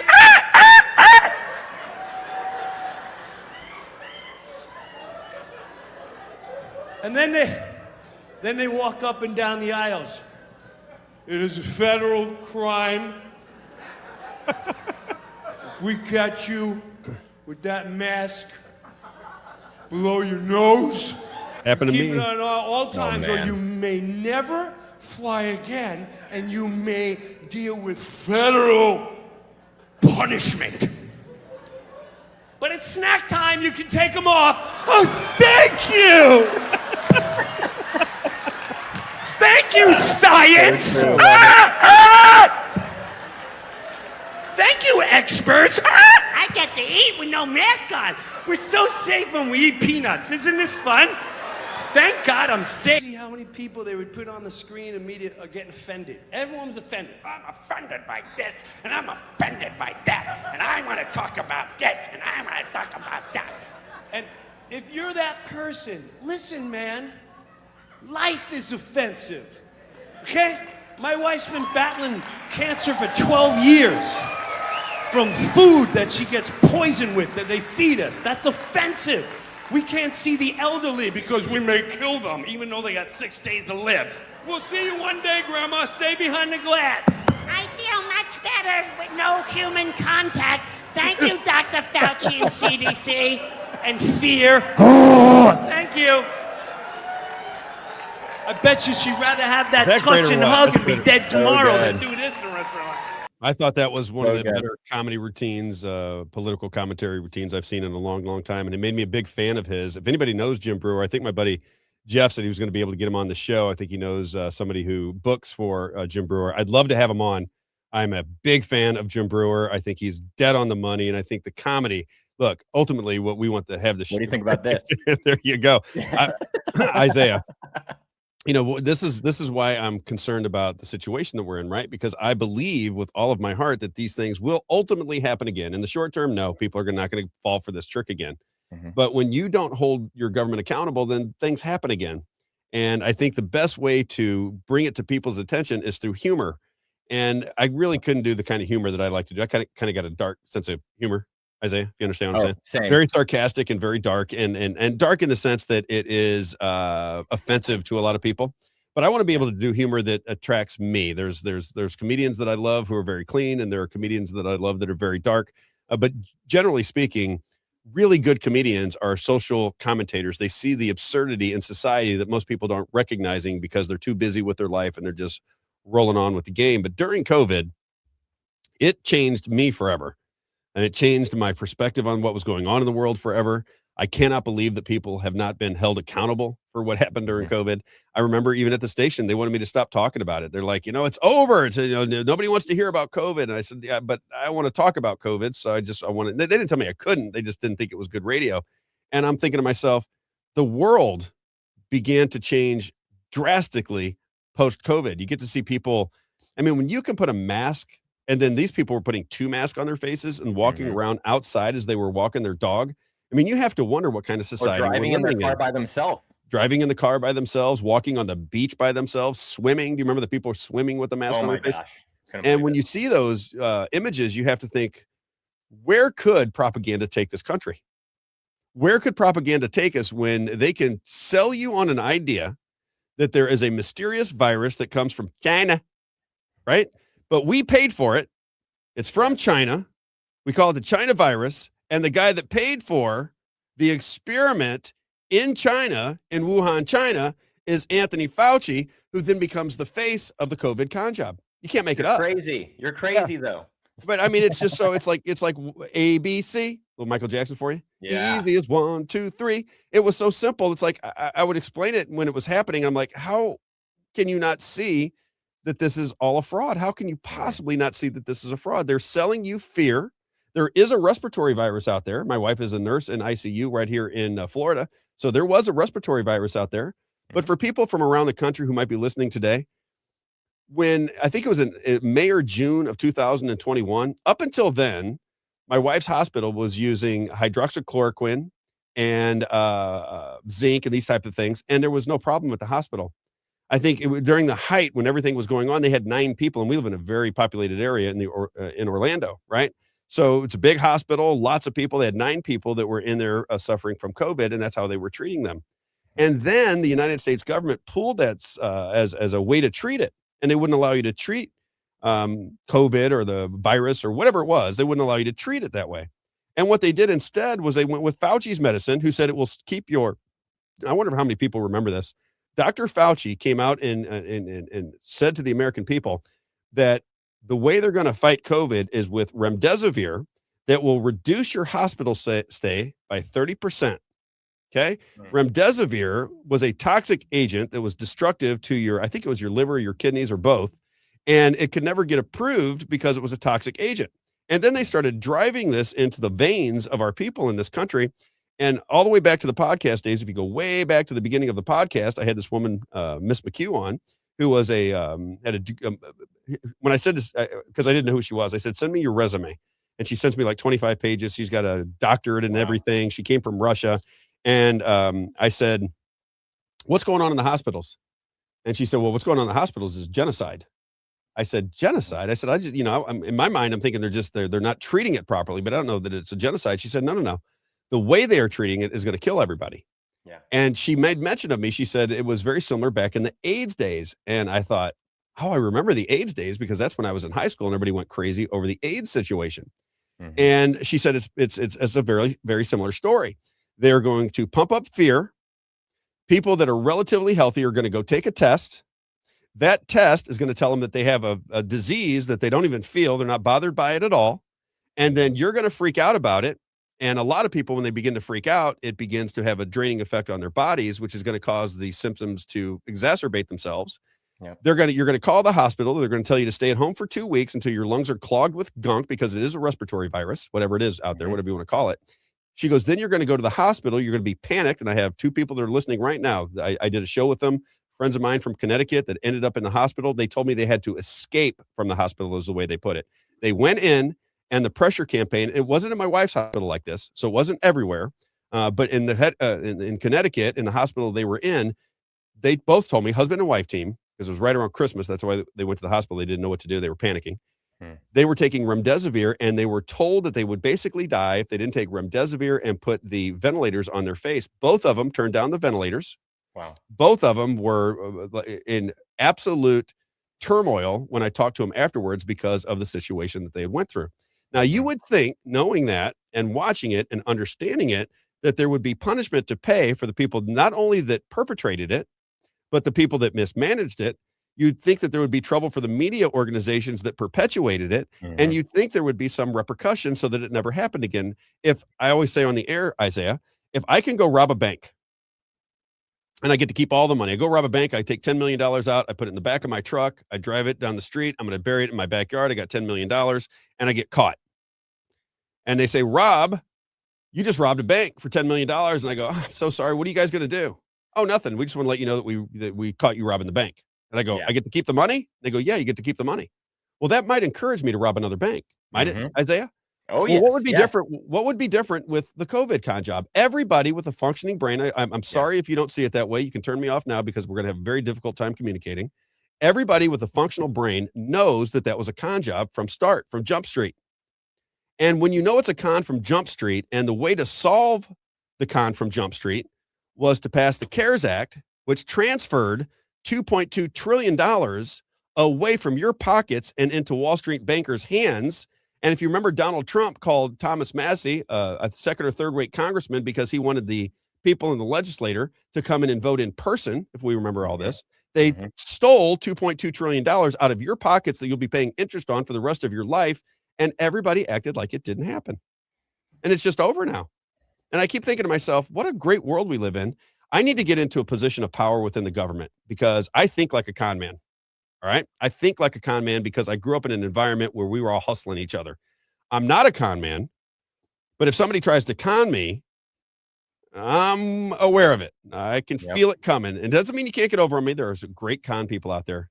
Anybody can be conned, right? Because if somebody you love or somebody that's close to you, too, because if it's not working out, they can stoke fear. And then when they do solve it, they're the heroes. That's right. And that was the plan, right? Yep. That's right. And that's why I said, when I talk about Donald Trump, there are things that I want resolved. And we should not be moving on from these things. We should be asking the question, did Dr. Fauci play an essential role in the development of the con job that was COVID? Was he involved in that? Because it started the whole virus and the situation that I've been wanting to get to for quite some time, and I just haven't really had time to dig in and explain how I feel about it. Dr. Fauci was the guy behind it in North Carolina, in Chapel Hill. According to the story, Barack Obama did not want the virus and the, what was it called? The gain of function technology to be explored in the United States. And I don't trust Barack Obama either, so I don't know what the real story is, but that was the official story at the time. So Dr. Fauci apparently, through Eco Health Alliance and some other operations, moves this moves this offshore to Wuhan, China. And the reason I say that China is not our enemy, they might be the enemy of the people. They might be our enemy. I don't know. I have a friend of ours, Danny, who lives over there, and he's been living over there. He prefers China over the United States. He's one of my favorite people in the world. Played on my baseball team. His father was the prosecuting attorney in our town. One of my favorite people of all time. And he has chosen to live in China, right? But what people should have recognized was the coordination between China and the United States as they sold COVID. If you do not see the collaboration, you still think China is the enemy. China is the one that was closing down their society because they have a totalitarian society, right? The Communist Party runs the show over there. It's a fascist. They call them communists, but they're really fascists. But that is how they roll over there, right? Not here. But how did they sell it to freak everybody out? It's coming from China. Well, we think of China as they're walking around in the streets eating snakes, right? That's what people think of China. Let me tell you something. I spent 10 days in China. Not only were the people wonderful to me. Now, it's a crazy society. It's a crazy society. I stayed at a Hilton hotel where I was the only person in the Hilton hotel. I was the only person. 10 stories high, marble floors, beautiful. I go to the gym every morning. It's surrounded by windows. It was spectacular. I'm the only person in it. I go down to eat breakfast in the morning. I'm the only person there. I go to work. I come back. I'm the only person there. Full staff. I'm the only person in the entire hotel. That's a true story. When we were driving one morning to the factory that I was going to see, the guy that was my handler, I guess is what I would call him, he said, is there anything you want? And I saw a Starbucks sign off to my right? And I said, oh, I'd love to have some Starbucks coffee. I just wanted coffee, but I saw Starbucks. I said, Starbucks coffee. He says, okay. And they pull off, and it's kind of like a main road, and they pull off on the road. This is what goes on in China, so people understand, okay? They pull off on the road. This guy gets out, and I would assume he's a member of the party because he's got a United States citizen in there who's got a podcast talking about politics, and they know what's going on over there. And we're sitting on the car hood. We're standing around, and about 15, 20 minutes later, these people come, and they open up the doors to the Starbucks. So now we go inside to the Starbucks that was closed until this guy made a phone call to open it up. We spend about 15 or 20 minutes because now they got to figure out how to make the coffee, which it was basically what I'm trying to get at. It was a facade. It was real, but it was really there for if they have, let's say they have a convention of people coming over to China, and those people want Starbucks, they'll open it up. It's like North Korea. It's exactly the same kind of situation. But I will say this about the people of China. Could not have been nicer to me. As the places that I went to, and I was in kind of a Midwestern town of China, if you will. This is a place where you'll see a Mercedes driving down the street with somebody with a mule and a carriage on the side of the road. That's the kind of society that it is. But not nearly what people expected. It was clean. They're very into history. They had old monuments that had been around for 2,000 and 3,000 and 4,000 years that were all over the place. It's just not what people think that it is. It's a completely different society than the way we think of it in America. Certainly different than what I was expecting to see over there. That all leads me back to the idea that when COVID does not get settled, we have a problem in our society. When your government can put on those types of theatrics. You can go right now and look up all of the clips of Event 201 on YouTube. You can go right now and check them out if you want to. You go to Event 201, and this was before anybody ever heard of COVID, and they're talking to the CIA, they're talking to business leaders, they're talking to media executives, and they are explaining how to sell the COVID story through the media before anybody ever heard of COVID. And our country still, there are people that tell me, Isaiah, I wonder if you've heard this before. There are people that say, that Satanists, devil worshipers, they have to let you see it because once you agree to it, then you're kind of caught in their web. They have to let you see it. You may not recognize it or choose to believe it, but they're going to allow you to see it. That is the way I think COVID is. I just don't know how anybody can't recognize what went down there. And to think that, did you have any people in your inner circle that passed away during COVID? So one of our pastors of our church did. They said he passed away from COVID. And so that's the official diagnosis is he died from COVID. Now, I've heard that about a lot of people that have died from COVID, but that's the only person that I know that passed away and was labeled because of COVID. Did you have anybody in the family die subsequent to that from some aggressive form of cancer or autoimmune diseases or anything of that nature? No. Somebody that you weren't expecting to die. I'm blessed. My dad was a naturopathic doctor, so we didn't get vaccines growing Gotcha. up. We didn't get flu shots. We didn't get any of that stuff growing up, and so me neither. And I'm yeah, nothing, we but were I blessed. didn't So when believe in the any of it. shot came along, it's normal. It didn't seem foreign to me to say, "Oh, I'm not going to get it," because that's just the nature of how I grew up. I had so many people die in my life Really? that it was heartbreaking. And I mean, I had a friend that died in a hot tub 3 weeks after getting, he was in his mid 50s. I have a friend of mine who lost 10 people in his circles, 10 people. Right. Now I counted up 50, but 50 is because I did business all around the country and people people were just kind of dying off. And, you know, and I don't know that it had anything to do with COVID or the shots or anything else, but it was within about a year of getting the COVID shots. People were dropping like flies. And what I noticed now is that's not happening. You saw the sports players, right? All the sports players collapsing. Guy from the Buffalo Bills, remember? Yep. Oh yeah. I just, you know, we'll talk about COVID a lot on the show. But the Shake Shack performance that they did on the news, where Shake Shack was giving away in New York City, if you got a vaccine, they said, "Oh, you'll get a free burger and fries." Oh yeah. And the guy's eating, and he's like, "Oh, when you get your vaccine, just think about this burger." It's well, that so was good." that was the governor of New York at the time. Yes. Think of this tasty burger. What was that guy's name? That crazy person. Remember him? He was the governor. Remember off the top of my head, but I just remember the video so clearly because I saw it live on the air. I was watching it live, and I said, "Oh my gosh!" Exactly. So when you think I'm a marketing and sales guy, so, you know, we got the similar background, so I'm just looking at that with that knowledge, saying that they are trying to push a narrative. They're trying to sell the people on something because they're rewarding you now. Yes, they were giving people everything: donuts, weed. Yeah, come get your bag of weed, and we'll give you a shot. And people are like, you know, When the cookie munchers were like, "I'm in for that. Come, I'm in."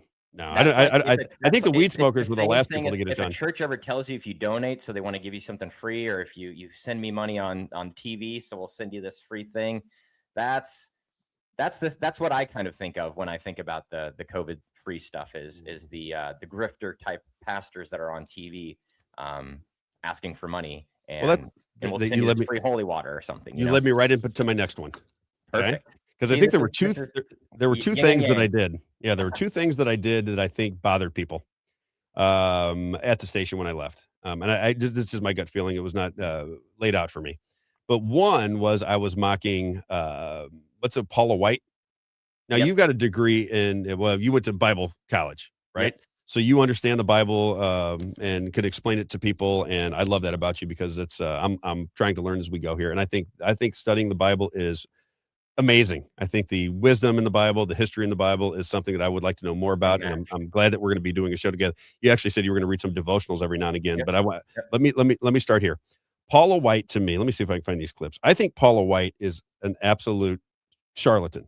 And again, it's kind of like the COVID thing. I don't understand how people can't see it. It just doesn't make any sense to me that people can look at Paula White, who's the spiritual advisor to the president of the United States, how they can't look at her and go, we've got a kook on our hands here. What is going on? I don't want her anywhere near the White House. I think it's going to burn to the ground when she goes in it. But let me just play a clip. This is an audio clip of what I was talking about when everything kind of broke loose. But this is Paula White. Check her out. Strike and strike and strike and strike and strike and strike and strike and strike and strike and strike until you have victory. For every enemy that is aligned against you, let there be that we would strike the ground, for you will give us victory, God. I hear a sound of abundance of rain. I hear a sound of victory. I hear a sound of shouting and singing. I hear a sound of victory. I hear a sound of an abundance of rain. I hear a sound of victory. I hear a sound of an abundance of rain. I hear a sound. Now that goes on forever. Now this is my favorite. Now this is the talking in tongues. Now what happened to me is there are people that believe that talking in tongues is like the closest you can get to God, right? I wasn't mocking that at all. I'm mocking her because I find her to be as phony as a $3 bill. That's my impression of Paula White. Yeah. So when she starts doing this in rhythm, it doesn't really give me any confidence that she's really speaking in tongues. I think she's speaking in gibberish because I think it brings her money. And when she goes out afterwards and says, send me $1,000, send me $100, send me $10,000. If you want to help the kids, send your money to Paula White Ministries. Mahanda Rabosoko, Mahanda Agasata, Reke Yamanda Raboko Sokota, Ronda I'm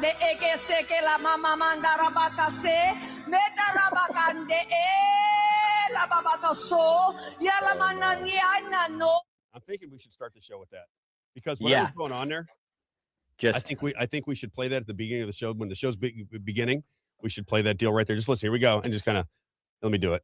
I'll kind of fade it in and out. Little build up.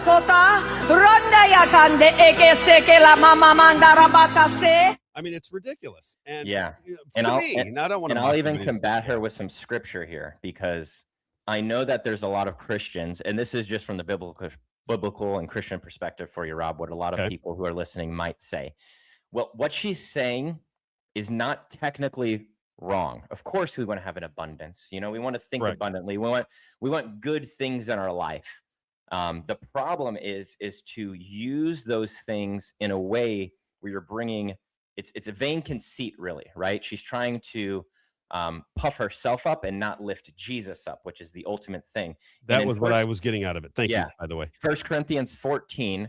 If anyone wants to read 1 Corinthians 14, and you can see I read my Bible, I mark it up here. But in 1 Corinthians 14, it's one of the primary passages talking about speaking in tongues. That's what she says she's doing there.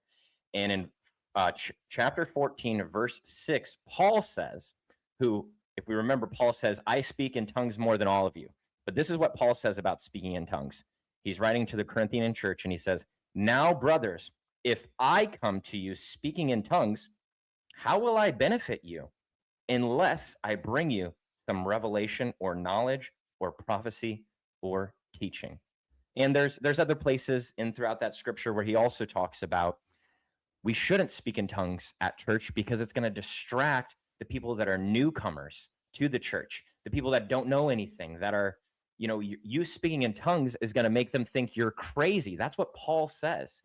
And so, I just go back to those verses in 1 Corinthians chapter 14 there, like I said, when he is just saying, why would I bring you a word in tongues? Why wouldn't I just bring you a revelation or a prophecy or something like that so that you can understand it? Because something else that these people like Paula White don't seem to remember is that the Bible tells us that for every time you speak in tongues, there needs to be an interpretation. So there needs to be someone that can stand up and interpret what that person's saying. And so if you're speaking in tongues, Isaiah, isn't that one of the deals where it's generally an old language from the past? Yeah, somebody told me that once. It was an old language from the past that's coming through you through spirituality. There's so many different instances in the Bible. Some of them are where the first instance is with Pentecost. That's 50 days after Easter, right? Mm-hmm. That's when the disciples are speaking, and there's people from all around the countryside who speak many different languages. They're speaking, and the people can hear it in their own language. So it's not that they're speaking some foreign language, but they're speaking Aramaic or Greek or whatever language they're speaking right then, and then the people can hear it. And then later, Paul and other disciples talk about speaking in heavenly tongues, and that's what a lot of people will say out there that are big in the speaking in tongues movement is, it's a heavenly language. And so there's arguments on both sides, especially from scripture. My ultimate interpretation is that I think God would use it for the cases that he needs to use it, whether that's allowing someone to hear it in their own language, whether that, you might need a special revelation personally. I know that God works in mysterious ways. And so I just think that the way Paula White goes about it is not a true way of what the does she not seem like does she, I mean, just your gut? Because a lot of people make decisions on who they're going to follow based on a gut instinct, right? There's an energy around people. It's the way you perceive them to be. Yeah. What is your take when you see somebody like Paula White? Like my fraud meter goes like overboard when I see her, and I could never in a million years follow anything that she has to say, because as soon as I look at her, I see deceit. I see fraudulent, phony, raise money for the church. What do they call that? The prosperity? What is it called? Prosperity gospel. Yes. Prosperity gospel. Right. Yes. So this is teaching everybody that they're going to get, like, is it like monetary wealth, or is it spiritual wealth? What does that mean? Yes. Do you know? I don't know enough about it. Funny enough, I don't know if you know, Kenneth Copeland just did his first in-person interview in like 20 years with a young guy named Bryce Crawford. And they talk about prosperity gospel in that, because Bryce Crawford is a young guy like me who doesn't stand on the side of that where you can get rich from believing in Jesus. And I was very surprised to hear Kenneth Copeland say himself that the prosperity gospel is not about getting rich if you believe in Jesus. I was surprised to hear that, because everything I hear from his mouth, everything I hear from Paula White, Benny Hinn, all these other prosperity preachers, is that the reason you're not healed is because there's something in your life, or the reason you're not wealthy is because you're not tithing. There's always something that they tie. The reason you're not succeeding, the reason you're not healthy, is all due to you not being obedient to what they want you to do. Interesting. And so that's, in a nutshell, my viewpoint of looking at the prosperity gospel. I think that I have nothing wrong. I don't think there's anything wrong with a pastor being wealthy and having money and having a nice house and a nice car. I think that the Bible shows us that clearly, that it's okay for someone to be wealthy and to be a minister. However, I think that if you are profiting off of it, like we see rampant in the United States and even in South America, it's really, really rampant. That's the problem that I have. Well, that's what scares me. I am somebody who I consider myself to be very spiritual. I talk about it all the time. I privately get on my knees and pray as much as I possibly can, only because I just want to be a servant, right? I want to be a servant. I want people to use me in that way. But I also come from a place where I'm making a lot of money and I'm making little. And I'm like, okay, God, whatever you got in store for me, I'm going to weather the storm here, because it's making my wife uncomfortable. It's just a shock to the system when you lose 90% of your income overnight, right? It's just, it's just a tough environment to be in. But I've made a decision that I would never make a move or do anything where the underlying reason that I did it was money. And I really did that because of what happened to me in the shoe business. I left a place that I love. There's a company. Well, there's several. I shouldn't say. I bounced around in the shoe business chasing money until I was like 38, 39 years old. Yeah. And I just started to realize it didn't make me any happier. If the goal of life is to be happy, a lot of times you can make more money, but now I'm working 70 hours a week, and now my face is breaking out because I'm stressed out all the time, and my family is not happy with me because I'm distracted. I'm never present. Those things took shape in my life. I mean, that's a real story. That's what I had to deal with was, as I said before, I had 5 kids I was trying to raise. I had my father living with us. My wife didn't work, and and I had 4 kids that were nearly the same age. So I think most men want to take care of their families. Isaiah, you want to be a part of taking care of your family. You want to make Number one motivation. Absolutely, that they have everything that they need, and that their health is good, and that if they want to play a sport, or if they want to go to a particular school, or want to have a certain backpack or clothing or what have you, you want to be able to provide it for your children. And a lot of people look at that as the driving factor of it's their motivation for everything. That's why when Brene says it is the subconscious motivation that they play into, right? Yeah. So most people want to be wealthy. They want to have a lot of money. They want to have the hot husband or the hot wife. And these are the things that motivate them, because we're all human beings, right? There's a natural instinct to want these type of things. And I think when you stay close to God is what I'm trying to do. That's why I love having you on the show. If you're trying to stay close to God, it cannot be the driving factor for you. Money cannot be the driving factor. Now, can it come because you're doing things the right way? You're staying on God's path? Yes. And I have no problem with either. I got a lot of very wealthy friends in my life. Crazy. And I thought I'd be sitting right next to him, drinking margaritas on the beach by now. I always told myself, I started making a decent living at 27, 28 years old. And I remember thinking to myself, well, at this pace, I'll be able to retire in my early 50s. And I would have been retired at 55. Well, instead, I'm broke and I'm 56, and who knows how long we're going to have to work. But I'm as happy as I've ever been, because now I'm starting to not feel so, well, number one, I work for myself now. Yeah. Right. So that's number one. I wanted to control my own destiny. I've always wanted to control my own destiny, but I was always afraid to do it. It's like when I first did the radio show and I did it live versus being pre-recorded. Pre-recorded, yep. It was that getting over the hump that I actually could do it live. Yep. That made all the difference in the world. It's like when you are on a tightrope, right? You always want the net underneath you. But once you go without the net and you get from one side to the other, it has to be exhilarating because you recognize the gamble that you took. Yep. But it always feels that way when you start your own business or you're trying to do things on your own. You always feel like you're going to fail. I never feel that way. Yes. I never feel like I'm going to fail. I don't know what held me back. I really think it was, you're making a good living and you just don't want to sacrifice it. You just don't want to sacrifice it. But I got to say to anybody that's listening, at 56 years old, having coached baseball, my daughter's soccer team, I'm going to multiple different schools and having friends on every side of every issue you can imagine. and loving everybody at the same time, money cannot be the driving factor in your life, or you're just not going to be happy. Doesn't it say something like that in the Bible? Yeah, the Bible says that, money is not the root of all evil, but the love of money is the root of all evil. Because money, you can use money for good and you can use it for evil, but the love of money is the root of all evil. And then I also wanted to throw in another verse at you, just to because I know you were saying you're spiritual and you try to grow close to God.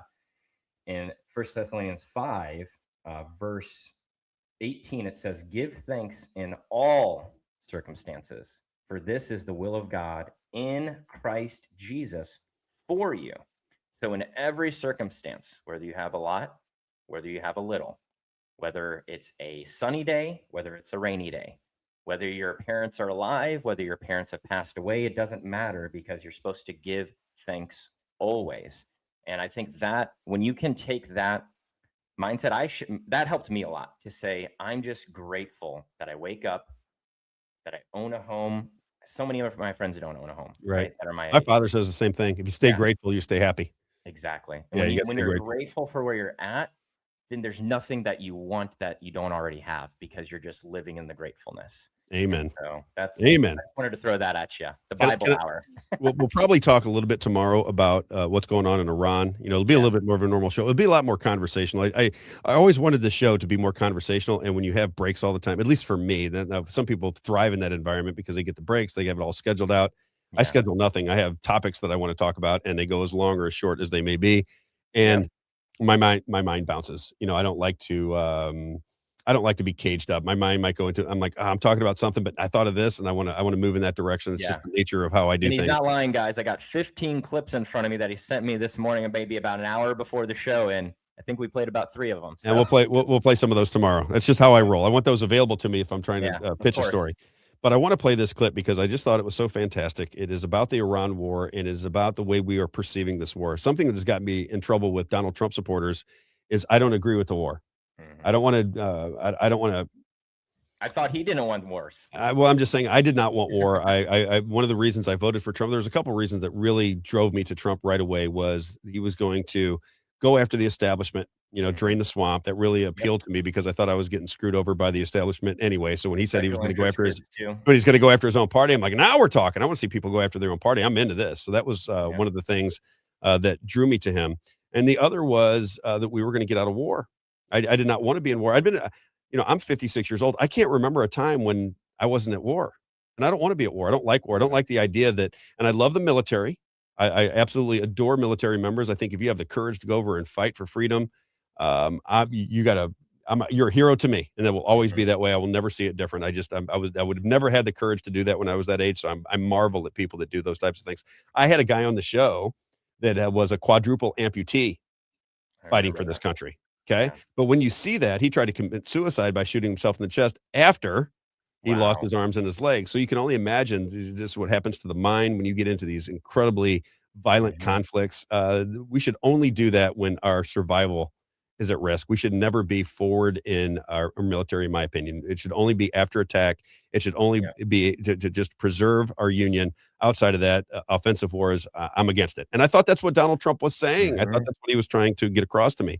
So as this war begins to develop, and I watch these people change their opinion from day to day because they must defend everything that Donald Trump says, I want to end the show today by letting you hear this. This guy was just somebody that went onto social media, and he was making clip number 3, if you don't mind. It's just a sarcastic interpretation of how the war began and where it is now. And instead of, if you're a Donald Trump supporter and everything he does turns to gold and you love him and you understand that he has got some 5D chess going on, nobody is mocking you. I don't want to be at odds with you. At some level, I'm still on your team. But we have to recognize that as citizens in this country, if we're going to be effective, if we're going to have a government of, by, and for the people, if we're going to preserve this Constitution for the next generation, then we have to get our tails in gear. We cannot just allow any person to come in and do whatever they want, say whatever they want, say that they're doing some kind of big operation behind the scenes that you don't understand. You cannot allow people to do that, because even if it's real at one time and it's unsuccessful, somebody with nefarious intent is coming right behind them to do it, and you never know where that's going to lead to. So here we go. Check this out. I thought this was fantastic. Just somebody that was on social media that put this out there, and I thought it was great. Go ahead, Isaiah. Why we're all still having trouble with this, let's try it again from the top. This is a victory for the U.S. because our goal from day one was for Iran to open the strait that didn't close till after we attacked, which was completely controlled by their military we had total dominance over. And it was a waterway that we could have taken over, but instead asked for help that we didn't need, but we'll remember that our allies did not give us. All because of the negotiating power of a FIFA Peace Prize recipient's threat to annihilate a civilization in order to liberate them from a regime that changed, which was not our goal, but we will take credit for, from an old man who hates us to his younger son who hates us for those reasons and that we killed his father. And while it is not clear the status of Iran's nuclear capabilities that we obliterated last year, but were going to be a problem in 2 weeks, one thing is for sure. They now have more money and control of the strait than they had when they made the old deal that we ended because it was terrible. Now, I think that is enough about authoritarian propagandistic regimes. Does anybody have any questions about the Trump Library golden statue? No questions, right? No questions. But I'm just saying, isn't that right? I mean, did he get anything wrong? Oh, yes. He got everything right. A FIFA Prize Peace recipient invades our... I thought that was hilarious. Oh, I thought it was great, too. So we'll start there tomorrow. Well, I shouldn't say we'll start there tomorrow. We will talk about the Iranian war. And I just want to have, I want to get as many perspectives as I can. I'll get into the app and into, I don't even know what it's called now. Is it an app? What do we got going on? We got the comments. Yep. Comments. Yep. We'll get you, all situated with those too. Yep. And it's meant to be a conversation. So for people that paid attention today, people that were commenting on it, I cannot thank you enough for sticking with me. It's going to get better and better and better. I promise you, we're going to put a lot of time and energy into this. It's going to be entertaining. It's going to be fun. It's going to be thought-provoking. It's going to be communal. We're going to do what we all should be doing to make our lives better. That's the plan. Have a great day, everybody. We'll see you tomorrow morning right here on, what do we got? Facebook, Rumble, X, and YouTube. Is YouTube up yet already, or is it up? YouTube is good to go. We just got to figure out the People's Lobby Missouri page. We weren't able to stream today to the People's Lobby Missouri page if you were looking for it over there, but we'll troubleshoot that and get it working tomorrow. You got it. And I want to remind everybody, please like it, share it. I'm not used to saying all these type of things, but in order to get where we want to go, we got to have audience participation. We're going together. I'm not going solo. We're going together. We'll see you tomorrow morning at 9 a.m. Have a great day, everybody.